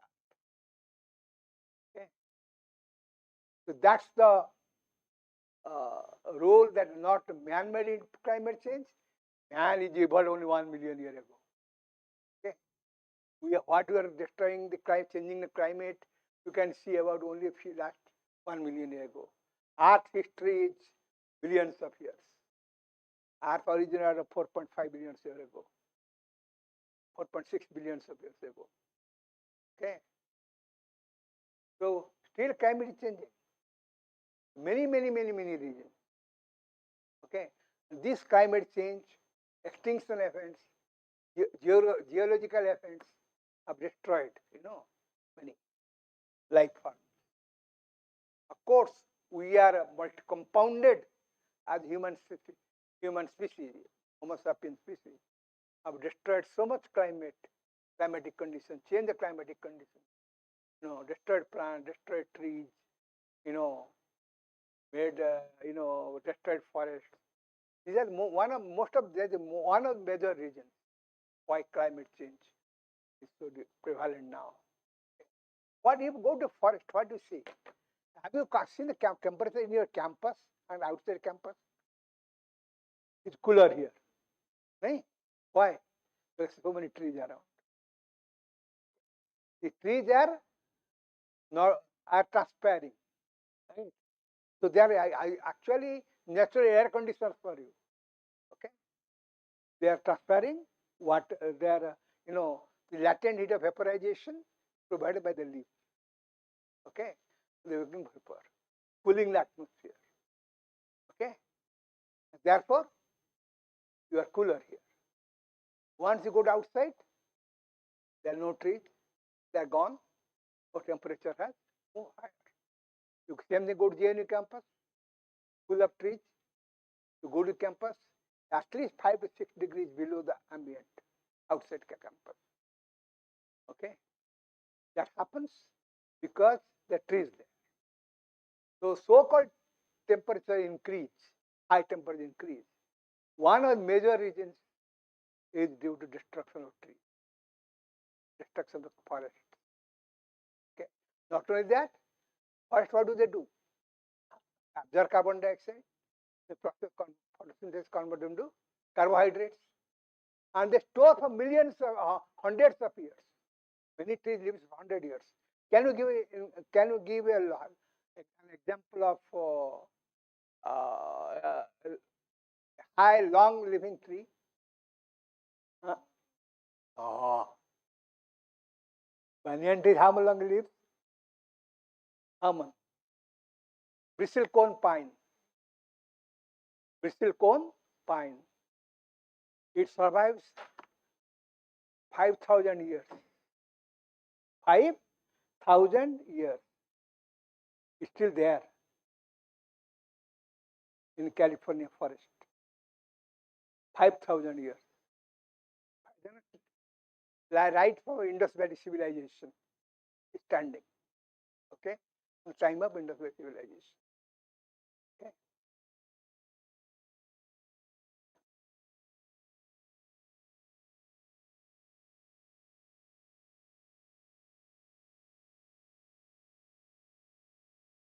So this is I won't talk about phototropism here for negative and all that.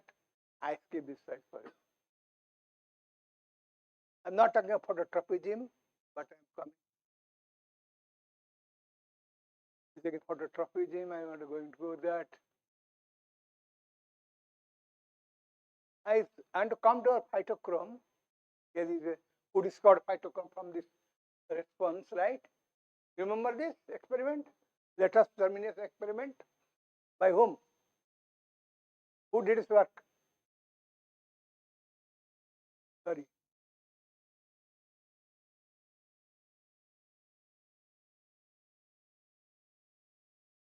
Here. Anyway, don't bother about that. Who discovered phytochrome? Hmm? Who discovered phytochrome?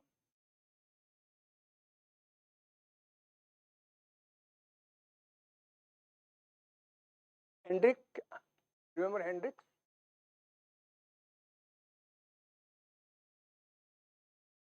I don't know. Here it is. These two guys are Borthwick and Hendricks. Hendricks and Borthwick. Okay. They did this experiment, famous experiment of lattice germination, red and far red light, and found discovered phytochrome. Okay. Then later on phytochrome. Now we know phytochrome is only one form. There are many forms, many coded by different genes. Phytochrome A, B, C, D, and E genes, right? All we know by now. Okay. These are phytochromes, tryptophan, flavin, billions. Okay. Okay. So this is, as we were talking about before, PR form phytochrome, PFR form of phytochrome, right? So that's questions, right? So PFR form, if PFR form observes the blue or far red light, it becomes PR form. PR of the red light becomes PFR form. So PFR by P total govern the plant development, okay, and photomorphogenesis. Okay.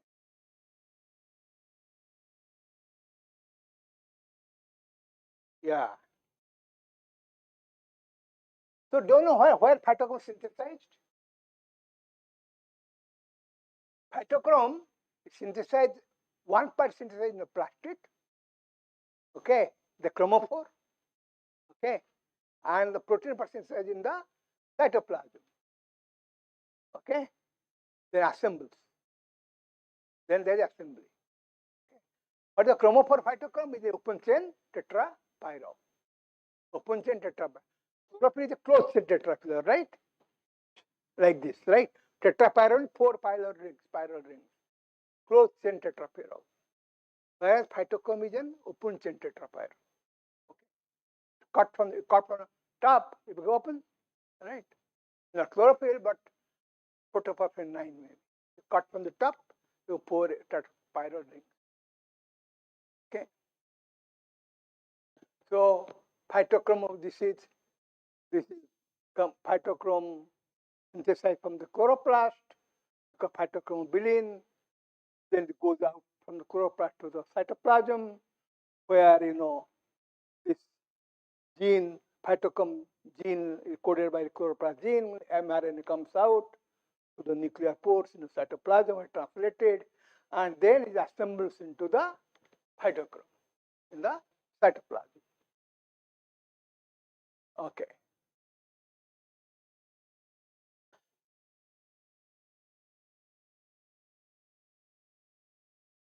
You go. I don't want to go to chromophores and all that. That's not not my topic now. Just migrate to that topic. Where is my here? Here it is. And I just with the pen drive, I kept it back. I changed my pen drive. Okay.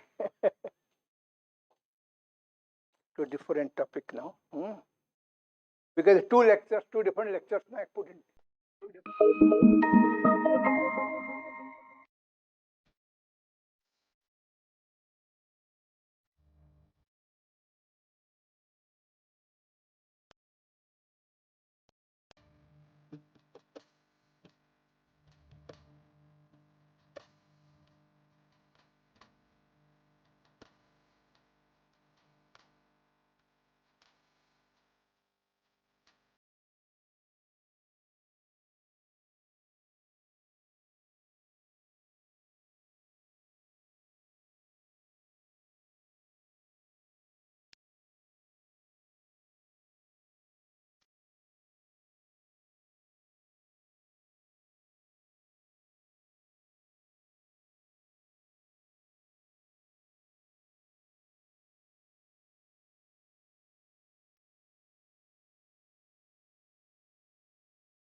Okay, now let's start. Okay. So we are talking about a few minutes ago about climate change and biodiversity, right? Climate changing, biodiversity decreasing, and so on and so forth, right? Okay. Yes, it has true. That is what a trigger for biodiversity. The greenhouse earth that triggered biodiversity. What is greenhouse and ice house? Greenhouse where temperature is high, right? And ice house where temperature is low. You see, greenhouse earth when temperature is higher, diversity is higher. Biodiversity is higher. Not beyond certain region, but within the limit. If you see, go to in the ocean. If you go to the tropical ocean, where in tropics, okay, in Africa and between Asia and all that, okay, tropics. Number of species present, marine species present per square kilometer or square volume of water, or cubic kilometer of water, okay, is more in tropics and less in temperate zone. Why? The high temperature always has promoted biodiversity. Okay.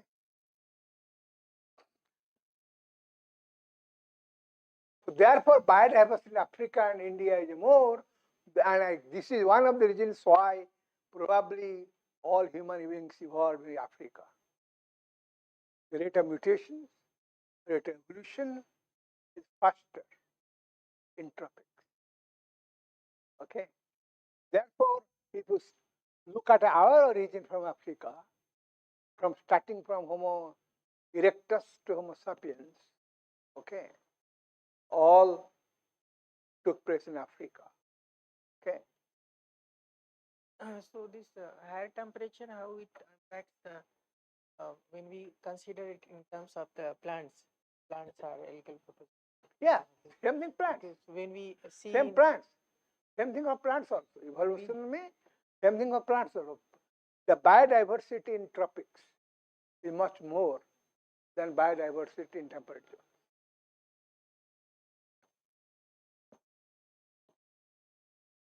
Then comes oxygen metabolism and photosynthesis. Okay. It has really promoted our biodiversity. Actually, the forbinger of our evolution, photosynthesis, and plant evolution. And our evolution. Talk about that. Competition selection forces evolution, of course. Okay. And evolution. Increase and decrease of niche, right? Decrease of niche means what? Feeding range. I can grow. Okay. Decrease habitat. Okay. Decrease of habitat will lead to extinction of species. Increase of habitat will go to proliferation of species, right?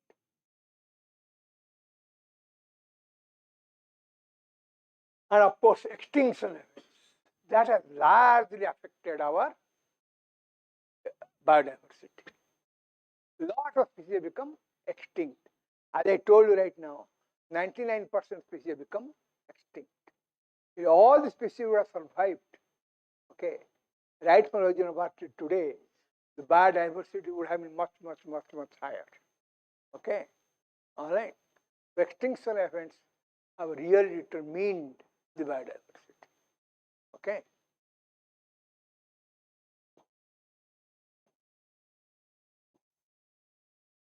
You can see an example.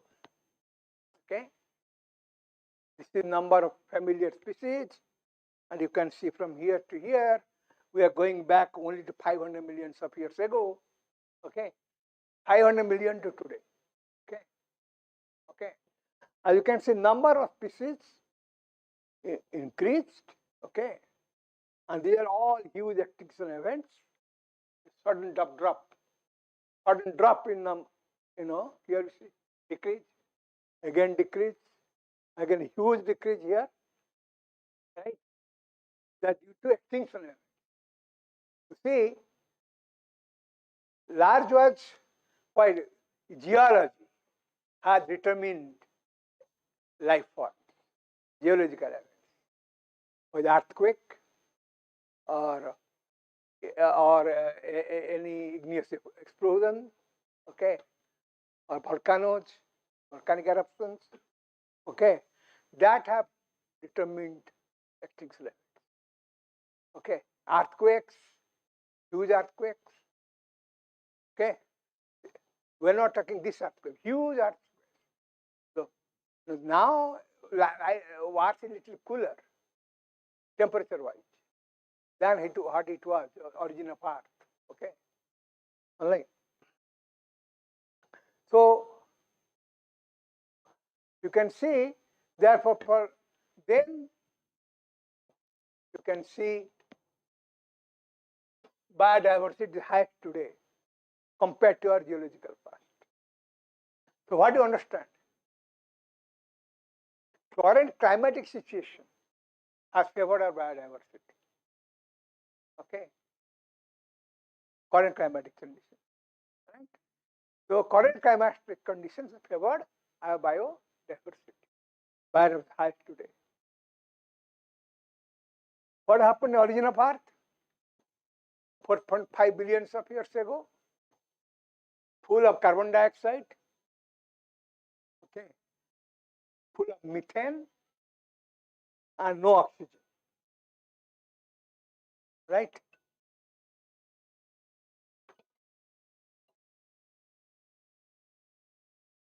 No oxygen. That's what the life. That is the Earth today. In the Earth in the early years, right? There is no water also. Water came to Earth by many asteroids collided with Earth and brought water to Earth. Okay, then the Earth. The sea and all you see are not there. It happened after collision of asteroids with early Earth. And what is there? Full of carbon dioxide, methane, oxygen. Around 3.5 millions of years ago, 3.5 billions of years ago, came cyanobacteria-like organisms. Cyanobacteria-like organisms. Okay. We saw them as strobules inside rocks. Inside rocks, we saw the strobules. Okay. Cut the rocks, you'll find those fossils of cyanobacteria kind organisms. Okay. And whole life was anaerobic oxygen. Life evolved, they're anaerobic life. Okay. You see that? So life came, so oxygen rose. So oxygenic photosynthesis starts around somewhere here, 2.5 billion of years ago. Okay. And you can see the oxygen concentration started rising, right? And you can see therefore CO2 consumption increased because of photosynthesis. So CO2 decreased on the earth, and methane concentration with anaerobic life flourished here, methanogenic bacteria, that is for archaea. Above archaea are methanogenic bacteria. Okay, they produce methane, right? Methane, so earth are full of methane, and when oxygen concentrations became so high, okay, what blew your oxygen, right? So it became high. You can see, how methane concentration decreased, okay, because aerobic life prospered, anaerobic life perished, lot of them, the methane decreased. Okay. There are many other reasons why methane was high and methane rose also. So you can see CO2 concentration has constantly decreased. And today's CO2 concentration is very minimum. Okay. That we had in in our geological past. But when you say CO2 increasing, we are talking about this right here, from here to here. Okay, do you see that? This is the CO2 concentration increasing we are talking about at the end, 12 point. Okay, all right. So compared in our past, we have much higher CO2 than what we have today. Okay, why the CO2 gone? Lot of them became fossils, coal, petroleum, isn't it? They absorb carbon dioxide, a lot of carbon absorbed. Okay, then become carbohydrates in plants or animals. Okay, after they fed on the plants, and a lot of huge extinction events took place. Those extinction events led to what? Led to all them going to earth bottom and becoming fossils from petrol or coal or petroleum. Okay, that's what we're getting today, digging from earth now. And now, therefore, we are burning them. So now what we're doing, digging those fossil fuels from earth, those carbon dioxide fixed billions of years ago. Okay, went underground, are not available to us. Okay, now we're digging them out from the earth and burning them. So CO2 concentration is slowly increasing. Okay, and also cut down all the forests. 70% of forests are gone. Only 30% forest is surviving. Okay, so natural no carbon fixation, the CO2 is increasing again. Not only that, temperatures are increasing. Okay, because you cut down the trees. Okay, not only that alone, there are also other events take place. But I am saying, okay, so you look at rise of oxygen that took place around 2.5 billion of years ago. You can see origin of we are being origin of Earth 4.65 billion years ago. Life came around 3.5 billion of years ago. Around 2.52 actually 2.5 billion oxygen was there, but it is 1%. Okay, there is 1% oxygen. And 2 billion of years ago came the oxygen. Okay, then of course one oxygen came, oxygen photosynthesis started. You know, the ozone layer, ozone layer, one have oxygen. So there are a lot of UV light penetrating acid dosage. So 3 molecular oxygen in help of UV light formed ozone, right? And ozone went to the stratosphere. Okay, then this prevented the penetration of UV light. Okay, UV light, and therefore what happened?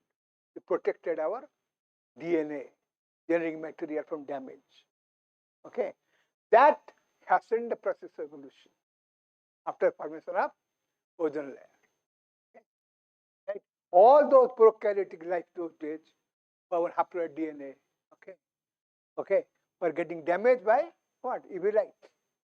They, of course, they evolved a set of genes, including to repair DNA. Okay, DNA photolysis. Okay, but that repair could not compete with the destruction. Okay, so a lot of mutation took place, but that hastened so plants could not perish, they survived. Okay, and therefore evolution became faster. Okay, because they could survive. Okay, they are not damaged by the lethal damage by the UV light. UV light was there still. You look at some UV light, okay, well, minimum UV light. And then you can say eukaryotes developed about 1.5 billion of years ago, right? Eukaryotes. Then of course algae, then development alga, higher animals, higher plants, vertebrates, invertebrates, all took place in ocean. We are all talking about life in ocean now, nothing on land. Okay. So much life evolved in ocean. Okay. That the bacteria, cyanobacteria or algae and all that, marine algae, they converted water to oxygen. Right. Whatever they evolved in water, our life evolved in water. Right. Our life is very full of water, 90% water. Right. Of a cell. Why? We evolved in water. Right. Evolution started in water. So our life is full of water. Okay. So so lots of life evolved, and then eukaryotic sexual reproduction starts, animal develop skeleton, okay, and part came, then all came in life till only 400 millions of years ago, okay, came the land plants, okay. So till that, all evolution took place in the sea, ocean, okay. Now these came to life migrated to land, came from bryophytes, then pteridophytes, then came gymnosperms. But when pteridophytes are growing, then came what? Land animals in form of amphibians. Okay, and then came amphibians, reptiles, and all that. So then came long after came land animals. Then of course reptiles, mammals came here, dinosaurs come in between, right, and reptiles, and they died. Of course, they become extinct. They become extinct because of some geological events. Okay, some collision of asteroids with Earth. Okay, so they become extinct. Okay, they're huge animals. Many species become extinct today. Huge mammals become extinct. Ramapithecus become extinct today. Okay, all right. Huge dinosaurs become extinct. But you can see original dinosaurs. Why I'm telling all this? Is to drive the point of important photosynthesis in our evolution process. Okay. When dinosaurs evolved, when oxygen concentration was 80%. Today, let's if you assume today's oxygen 100%. Dinosaurs evolved when they are 80% oxygen. Okay. So dinosaurs are huge animals, not it? They have huge lungs capacity. They need a lot of oxygen for the survival. So their evolution had to wait till oxygen concentration in the atmosphere became 80% of today. Then only dinosaurs came. They became extinct because of extraterrestrial events. Not that oxygen concentration dropped or anything to that. Okay. All right. All right. So that I'm saying how the oxygen derived from photosynthesis by photolysis of water in ocean to oxygen has driven the evolutionary process. Okay, and how then comes mammals, reptiles, then come birds and mammals, right? Birds came with the flying lizards, right? Birds are flying lizards, right? Then came mammals, right? Right. Then we came only 1 million years ago.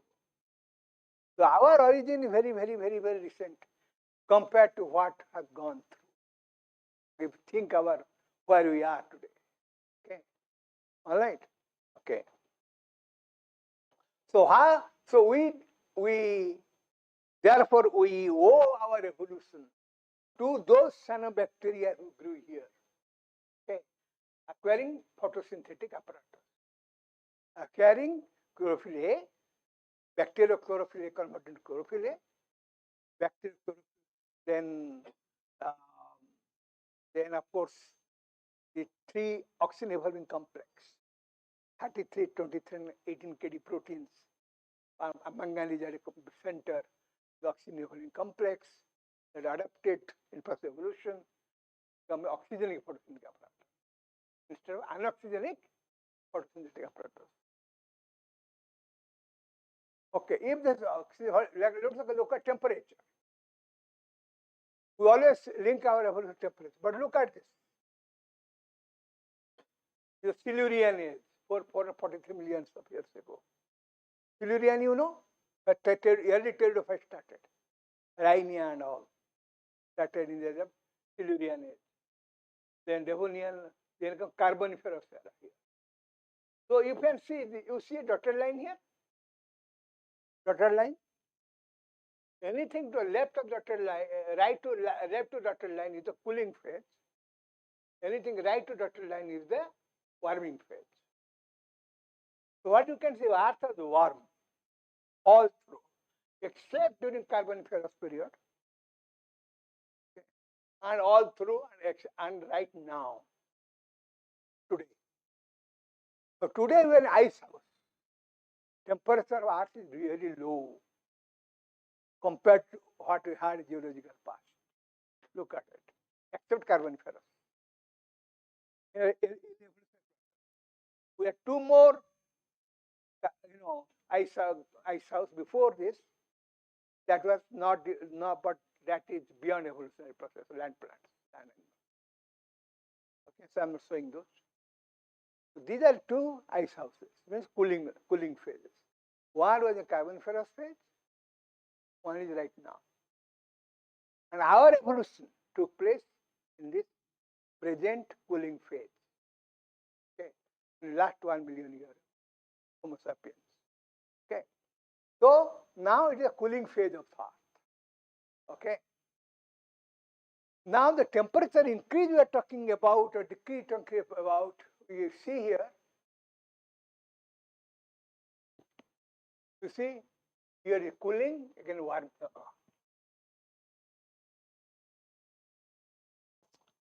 Yeah. Always cooling and warming going on. You see that? It's cooling, then warming. Cooling, warming. Cooling, warming. Cooling, and so on and so forth. So cooling phase we call glacial phase. Okay. Between two cooling phase we call warming phase we call interglacial phase. Okay, interglacial phase. Glacial comes from glaciers. Okay. Okay. Cooling phase is called glacial phase, and warming phase between two cooling phase now is called interglacial phase. Okay. So now we are in interglacial phase, warming phase, still a warming phase. But maybe last 20,000 years, you see, all human beings came. When we made a society, after doing agriculture, right? We are all tribal, right? Moving in the forest, right? We learned agriculture. Only after we learned agriculture, around 10 to 12,000 years ago, okay, maximum 15,000 years ago, okay, then we made a society. We stripped together, take one place. We did not move for sorts of food, right, from one place to another, right? So we settled down in one place. Okay, we lost nomadic life. Okay, and there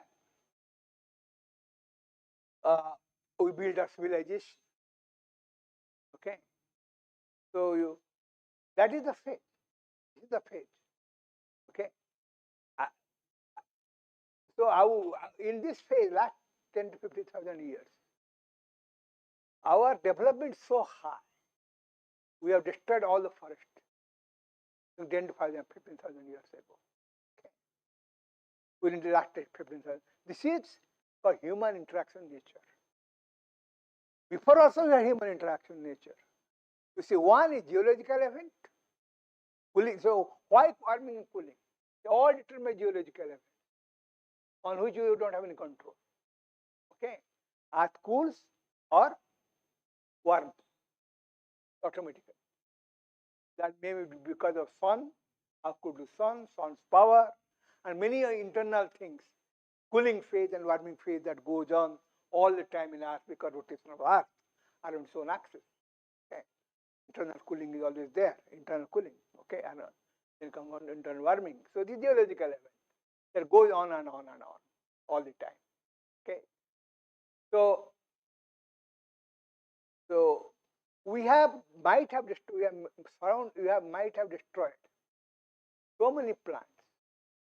Our interaction nature is so devastating that we might have delayed the cooling phase so much. The cooling phase is not come yet. It has come by now. Okay, it's every 50,000 years, 10 to 15,000 years cooling phase, warming phase, cooling phase, then warming. You can see there. This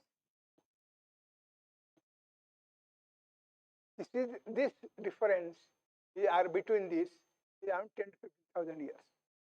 Okay, we are already past. It is all still going on, warming and warming and warming. But you see going down the warming, but it's not going to cooling him now. So I don't know whether cooling will come or not. Okay, that's due to human interaction nature. Okay, it should come. It has started by now already, but delayed the cooling phase. Okay, the glacial phase is not coming. Okay, should have come back. Okay.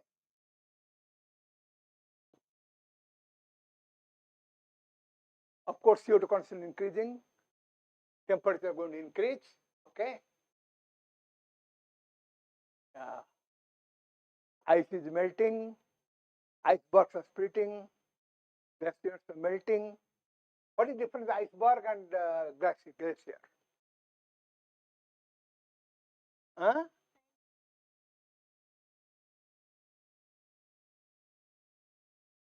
That is the asking what is the difference of glacier and iceberg.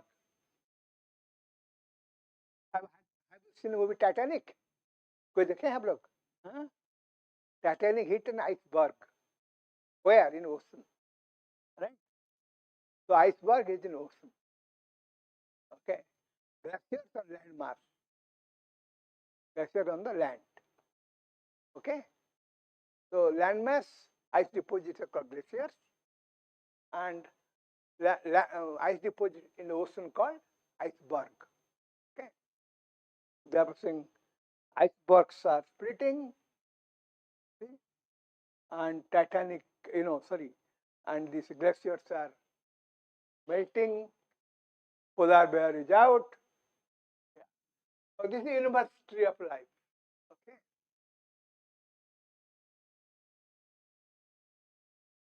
Bacteria, then eukaryotes. Okay. Then the green gliding bacteria, green sulfur bacteria, purple bacteria, heliobacteria. Then came here cyanobacteria. Okay. They're all prokaryotic life. Okay. And this side eukaryotic life. And again plant. Okay. And of course, cyanobacteria became an endosymbiont. Okay, and became chloroplast. Okay. This person who discovered archaea. Okay. So previous anoxygenic photosynthesis. What is anoxygenic photosynthesis? When it does not evolve any oxygen. What is the electron donor to reduce carbon dioxide carbohydrate? Hydrogen sulfide, let's say. It's hydrogen sulfide, acetate, right? They are anaerobic photosynthetic bacteria. What do? They H2S plus CO2. CO2 become carbohydrate and sulfur. Right? Aerobic bacteria, cyanobacteria, you have water plus carbon dioxide and carbohydrate and oxygen. Right? So oxygen is getting evolved. Okay. Anaerobic bacteria, could acetate, could anything else, could hydrogen sulfide. Okay. They are okay, and they have one photosystem. Which one? Anaerobic bacteria. Okay. Whereas there is aerobic bacteria, including cyanobacteria, have two photosystems. Photosystem 1 and photosystem 2. Okay? And there are also two, I will not go, there are also two types of reaction centers in anaerobic bacteria. I'm not going to discuss about that. Okay, so this is anoxygenic photosynthesis, right? that took place billions of years ago, around 2.5 billions of years ago. Okay. There came oxygenic photosynthesis. Okay. Billions of years passed through with anaerobic photosynthesis and aerobic. Between them came the intermediate transition. It's called Acleocoris marina and Geobacter. Example. They are intermediate type between anoxygenic phototrophs and anoxygenic phototrophs. What is the oxygenic phototroph cyanobacteria did, and our modern day algae chloroplasts are doing? With the oxygenating water to oxygen and forming carbohydrates.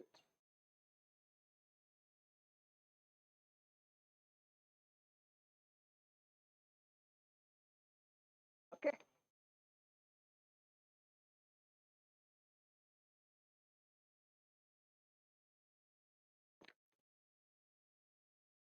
Hello.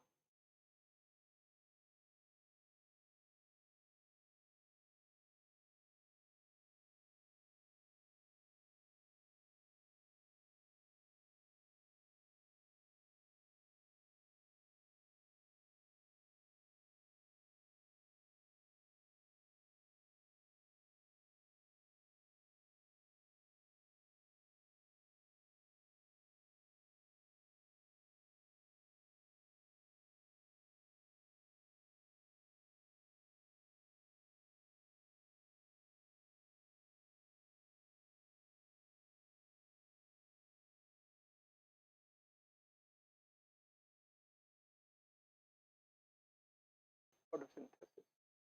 Right. What makes a photosynthesis? Let's say, give me an example. Sulfur bacteria, purple bacteria, you know it. Many kinds of bacteria. Red bacteria, rhodobacteria. Right? You know, there is a which bacteria we had a first crystallized for photosystem crystallized. Rhodobacter capsulatus. Where photosystem were crystallized. We know the modern structure of chloroplast photosystem, bacterial photosystem actually those days. Okay. All right. So, what is the Geobacter marina? Actual marina. Let's talk about that. This is marina. It doesn't have it has a chlorophyll D. Chlorophyll D containing organism. Okay. Bacteria chlorophyll A transformed to chlorophyll D. Okay, not chlorophyll A. Okay. What is this? Discovered in 1996. Okay. Now you also chlorophyll F containing organism. I'm not going to show you today. You have to see these are many forms of bacteria chlorophyll, right? Bacteria chlorophyll in red. You see that? You are observing around 780 nanometers. Chlorophyll D observing around 700 nanometers. Then comes chlorophyll A observing 653 nanometer. Then came chlorophyll B in observing 645 nanometer. In between divinyl chlorophyll A observing at 615. Okay. Okay. If you see in the process of evolution from bacterial chlorophyll, anaerobic life, bacterial chlorophyll A, okay, we are observing 780 nanometers to chlorophyll D, which have observing 700 nanometers. Then came evolution of chlorophyll A, who observing 660 nanometers, and then came chlorophyll B in process of evolution, 45 nanometers. The wavelengths are shifted from red to blue. Wavelengths are shifted, right? From longer wavelengths, starting 780 to 645 nanometer in chlorophyll B. Okay, that's the process of evolution. Okay, and this transition from bacteria chlorophyll to chlorophyll via chlorophyll D, and of course we have now chlorophyll F. Okay, All right. This has promoted oxygenic photosynthesis. Okay, process of evolution. Okay, the transition. Okay, and what has happened? This anoxygenic photosynthesis bacteria. Okay, you can see here they have L and M subunits. Okay, we call it today. Today you have D1, D2 proteins. Same thing. Okay, in the process of evolution. You see that? And in between is the primitive reaction complex, in like a marina, we have chlorophyll D. Okay, same structure, twisting structure. No change in the billions of years evolution. No change. The photosynthetic apparatus. Male photosynthetic apparatus. We evolved in what? Long, long ago. Okay, I remain unchanged. Starting from anaerobic photosynthetic bacteria to aerobic photosynthetic bacteria. Okay, billions of years. Okay. In between, what happened? Recruitment of 3 proteins, 33, 23, and 18 Kd proteins in aluminum thalakite with manganese center, having a manganese calcium oxygen complex. Okay, with 4 manganese there, which evolved oxygen, could able to oxidize water. Not only that, is supported by chlorophyll D and chlorophyll in process evolution, chlorophyll D or chlorophyll A. Okay, because chlorophyll A can absorb at what shorter wavelength, 663. Longer the wavelength, less is the energy. Shorter the wavelength, more is the energy.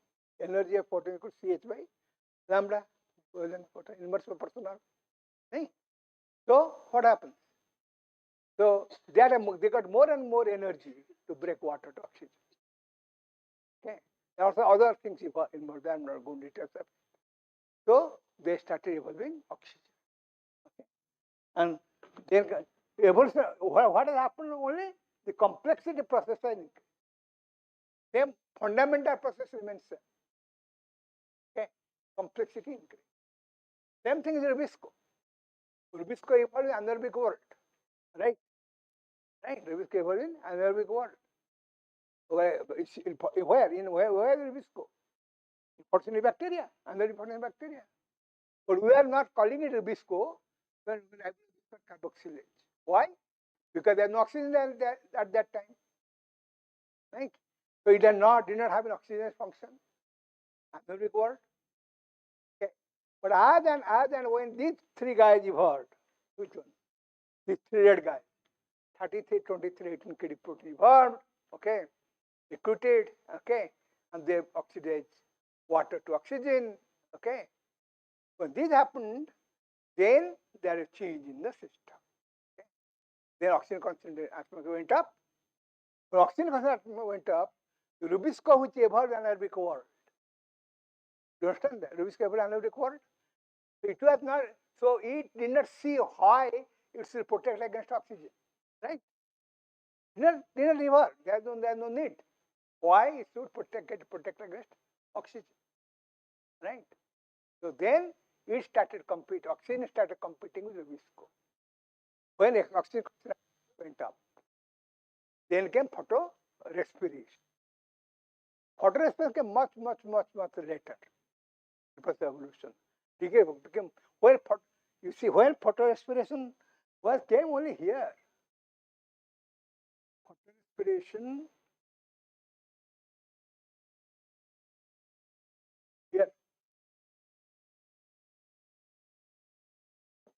You see, your oxygen is high, CO2 is reducing.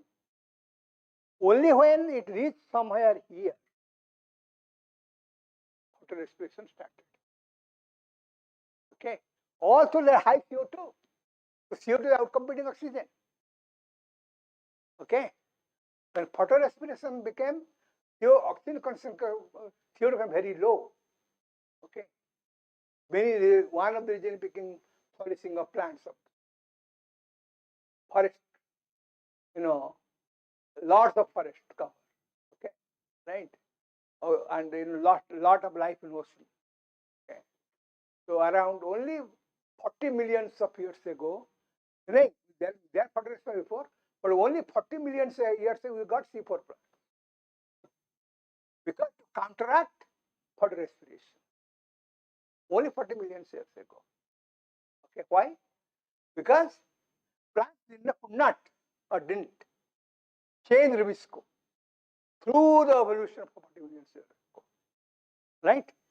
Could not change the rubisco in favor of carbon dioxide against oxygen, right? For millions of years. Therefore, the world came out with some other plants, other mechanism to concentrate CO2 in the vicinity of rubisco so that CO2 outcompetes oxygen, right? If CO2 concentration increases, oxygen lowers, then CO2 outcomes oxygen, right? So C4 plants, you know C4 plants? Huh? What have C4 plants look? C4 plant evolved in the to increase the CO2 concentration the vicinity of rubisco in the bundle sheath cells. Okay. Major cells don't have rubisco. Okay. So therefore, the CO2 concentration increased, photosynthesis rate increased. What do you say? Yeah, now we can. Stop, you mean? Your wish. Okay, what the time now? 1:45. Can have discussion. Okay, all right. So we can have some discussion now. I can sit. Yeah. Have a seat and. We can continue tomorrow, maybe. Yes, Yeah. Yes. So let you complete 1 or 2 slides, maybe. So I'm not talking about that. Here you can see bacteria structures here. Why I'm saying this? The structure of bacteria chlorophyll A, chlorophyll A, chlorophyll D. Okay.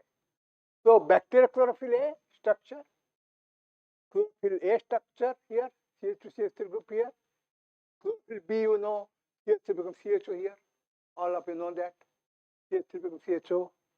But here chlorophyll D, instead of this CH3, this vinyl group becomes CHO.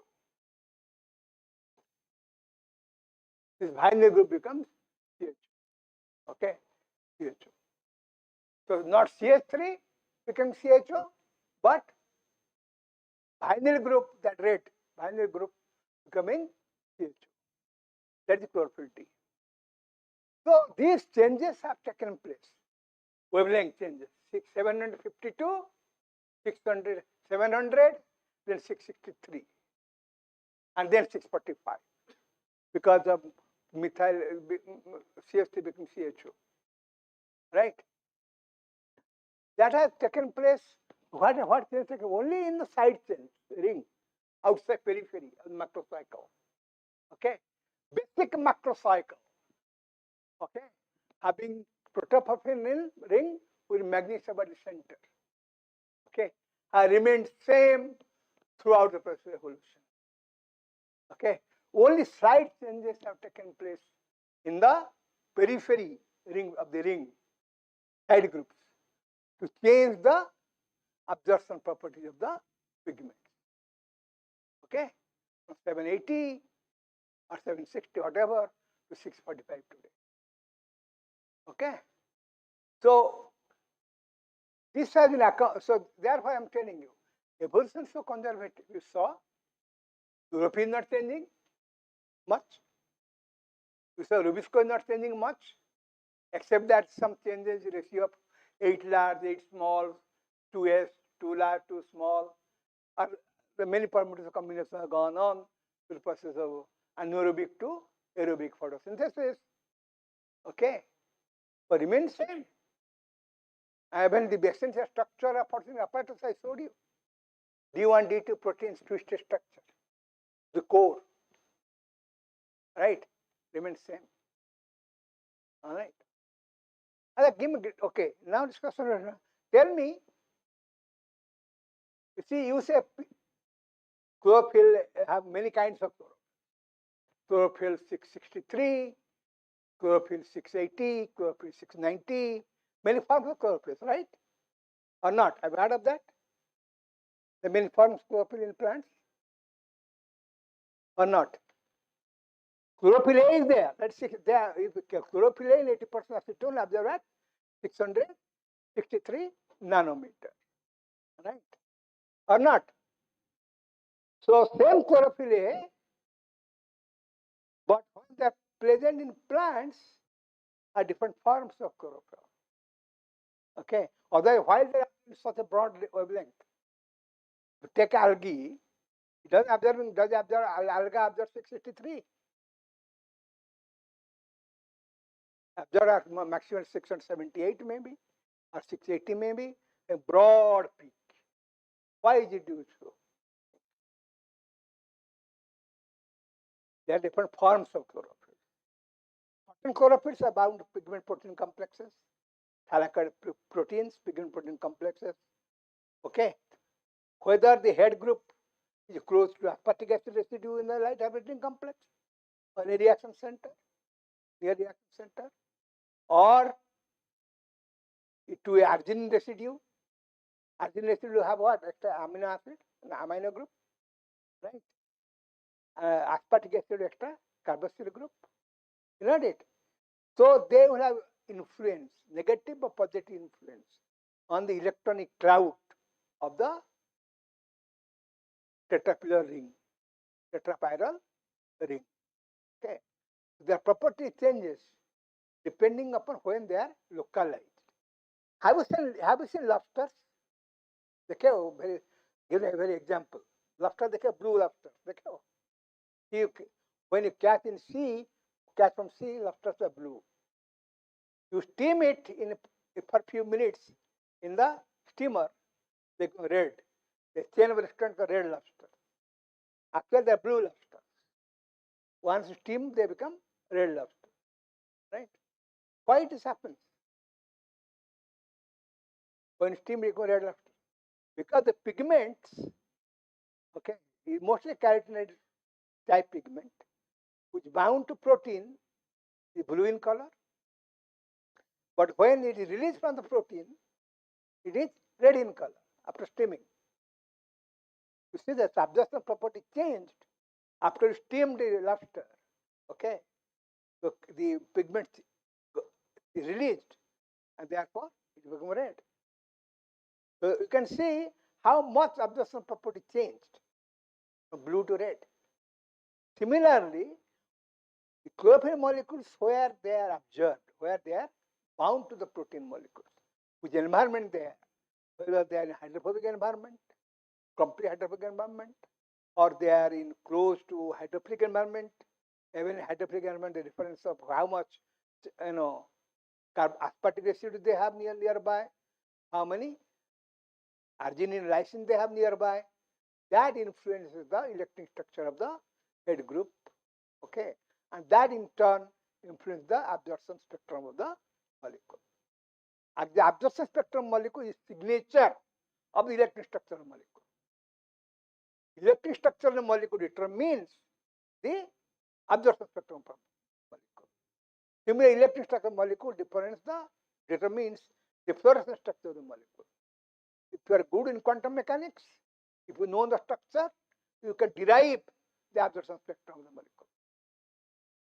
Similarly, if you know the electronic structure, you are good in quantum mechanics, you can derive the fluorescence spectrum of the molecule. What you do? A measure it in spectrophotometer or spectrophotometer. Okay, that measured. But that may not be actual spectrum. Okay, go ahead.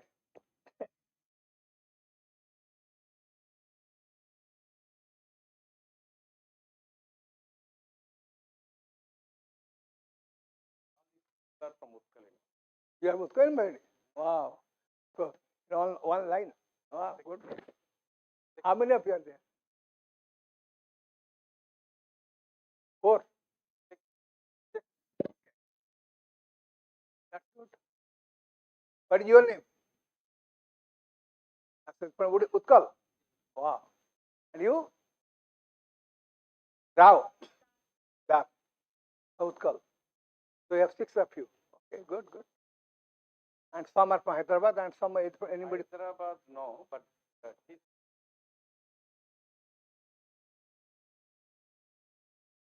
both are from Goa. Uh-huh. Shastra student. Okay, okay, okay. Mr. Sir? No, Sir? no, Prabhat Prabhat. from Vizag. Tamil. From Hyderabad. You are going from Hyderabad.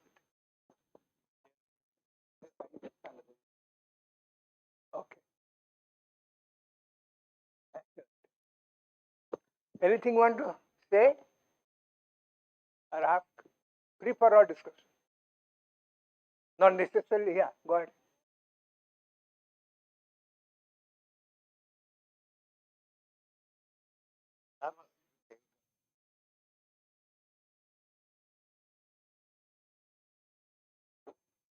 Based on the architecture.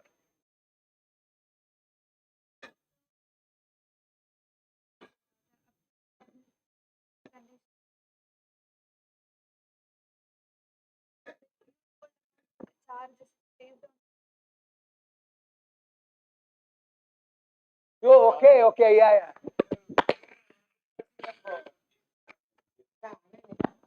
Why some parts there is granular stacking, some parts there are no granular stacking. Why PS1 is present in the periphery and PS2 in the granular region? I ask a reason for that. There is a, okay, I need a blackboard for that. Not here. Hmm. Okay, but I can, but that is, there you can write also. But Or you can write here.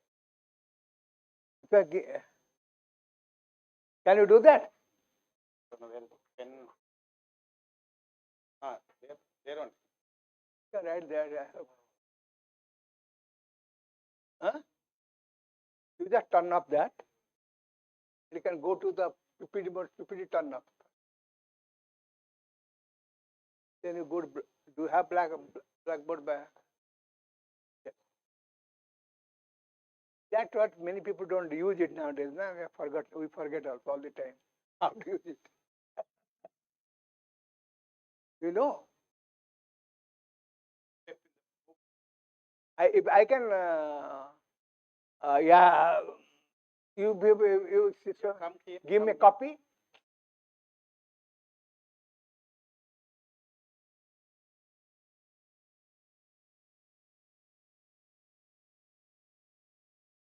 Get a board. here.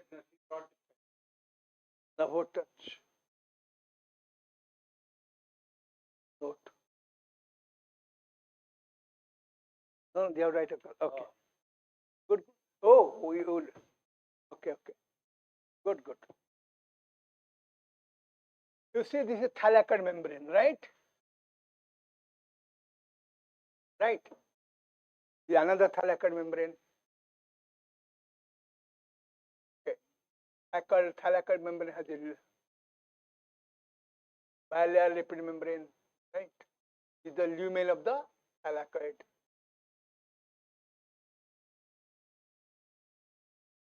The lumen of the thalacid, right? The two thalacid membranes, they are separate from each other, right? Now,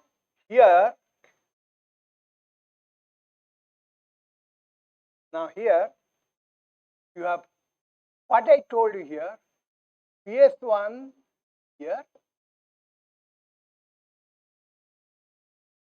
and or PS2 is also here. PS1 is also here. PS2 is also here. Here also PS1, PS2, PS1, PS2, PS1, PS2, PS1, PS2. The two individual thalacid membranes.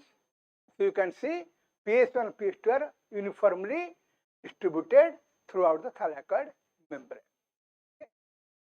But when you stack together, the structure changes. How? Let's What happens first will tell you.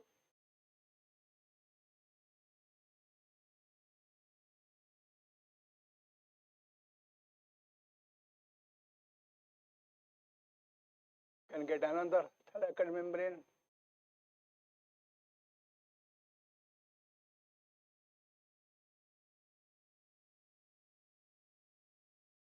Thallic membrane.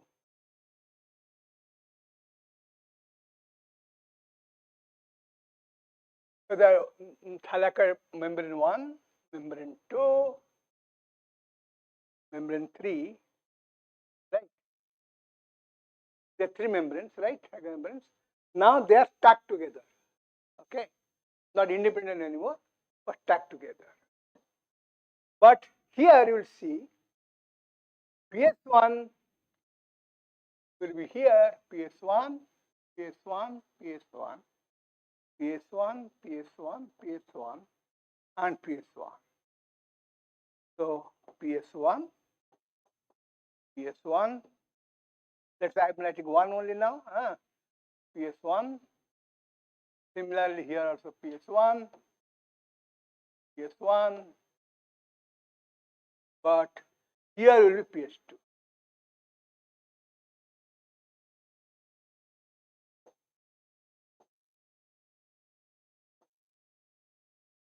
Right? PS2, PS, PS2, they're all 2 now. Right? So in stacked regions, we have only PS2. Okay, when they touch each other, they're touching each other. They are PS2, and when not touching each other, they're called PS1. Why is it so? When they're independent, PS and PS2 uniformly distributed throughout. Right? You saw that. But when they're stacked together, PS2 is in the stacked region and PS1 in the unstacked region, outside region. Okay, unstacked region, right? Okay, there is concept. I will not go details of the Gui-Chapman theory. What is Gui-Chapman states you that if you take a beaker, right, and let's say a very let's sodium chloride solution here, here. So what will it do? Sodium ion and chloride dissociate from each other. There is sodium ion. So plus and minus. Plus will be minus. Plus will be sodium. Minus will be chloride. Right? They will distribute throughout. Right?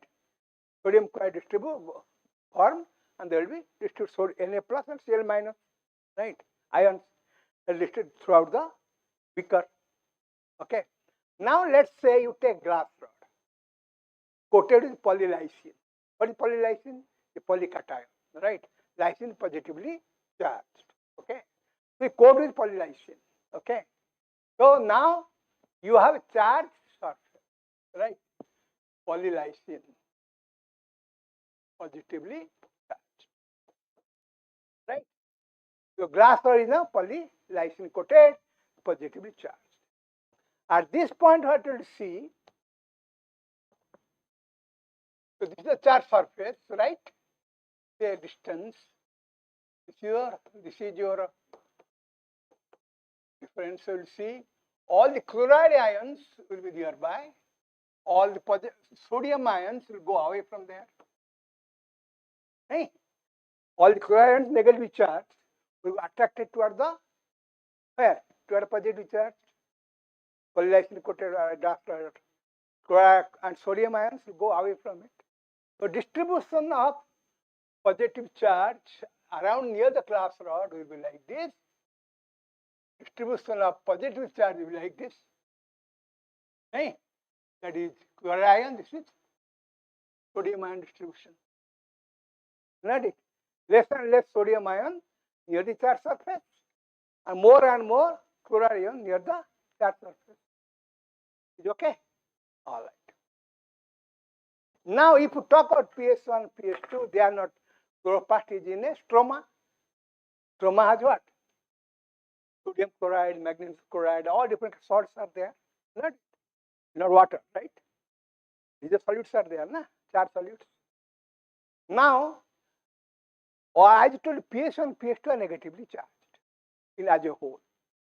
Okay, the net negative charges. Although they are because they have although they are mostly hydrophobic core, okay, but they have also outside extension beyond the membrane. Okay, doesn't matter. So they are net negative charges.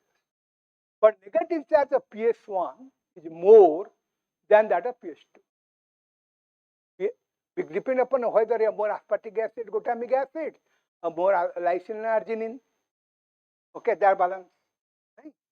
Let's say PS2 has 2 lysine and 6 glutamic acid. Net charge how much? 2 6 minus 4. Isn't it? So let's say PS2 has net charge 2 glycines, 2 glutamic acid, and 4 lysines. So net charge is minus 4. Okay. Let's say PS1 has 2 glutamic acid, same 2 lysines, 2 lysines, and let's say 8 glutamic acid. So what will happen? Minus 6. Okay. So therefore, PS2 has what? Less negative charge. PS1 has more negative charge. So what will happen? You have sodium ion and chloride ion, right? To negative charge, what is the sodium ion? Let's say sodium ion, okay, in your cell. Sodium and magnesium, they will go and bind to the negative charges at charge surface, right? They bind to it, right? They close by. It's called charge shielding. They see and shield the charge. They are no more negative. If negative, there let's negative charge, sodium ion got binds. This surface become what? Neutral. Okay. So this is neutral surface now. Which one? When I add sodium ion, so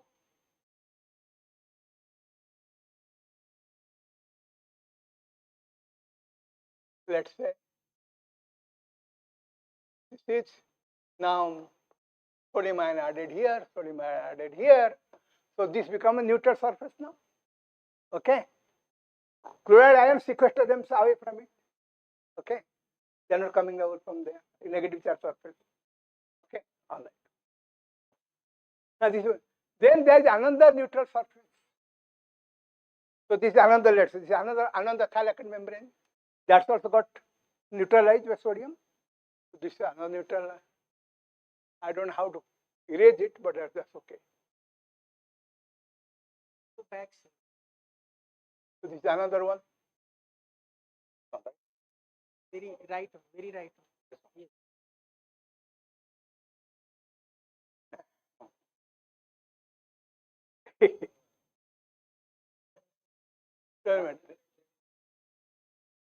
Eraser is there. Eraser. Guns. Oh, good.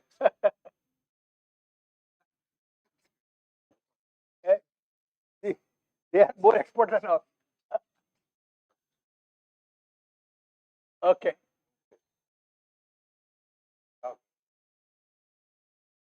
नहीं पे कर लेते ठीक है फिर आप do again ना then you have to pencil okay okay okay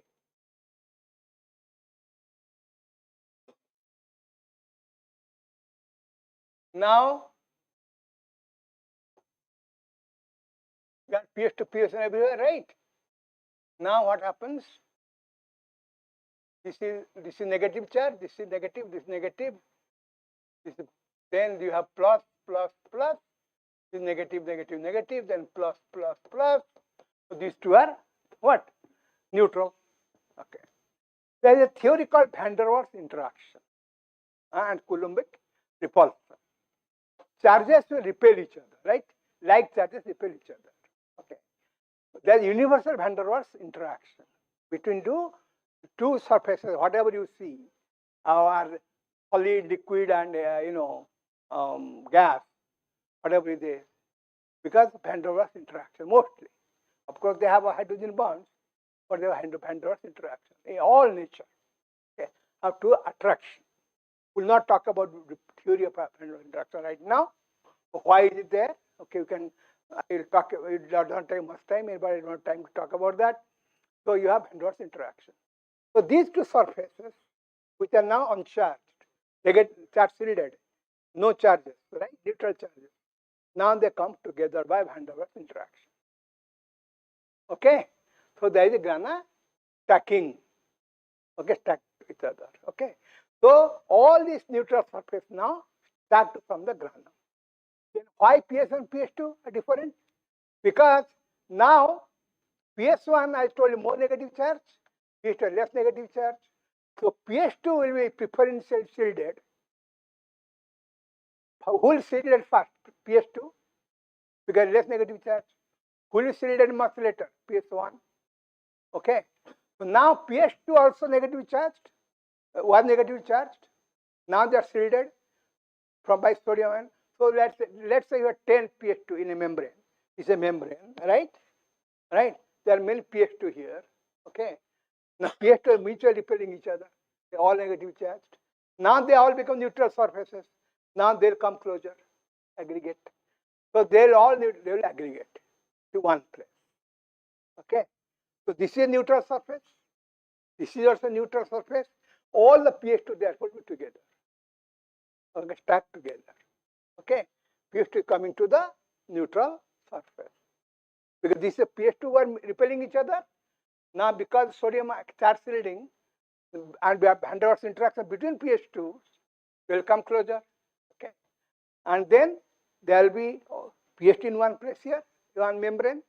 Another PS2 in another membrane. Okay. So you give me another one book. Yeah. The other membrane. So this is neutral now, PS2 zone neutral. It's PS2 zone neutral. PS1 is not come together yet. Only PS2 has come together. So PS2 and this is PS2 here. So they will now charge their Van der Waals interaction. So these two membranes are together. All PS2 rays will be in the stacked region. Huh? PS1 will not come together because they have enough, so much high negative charge that the sodium chloride cannot shield them. Okay? Or magnesium cannot shield them. So they will remain in the peripheral zone. In stacking zone, they will be PS2. Okay. Thank you. So we cannot solve it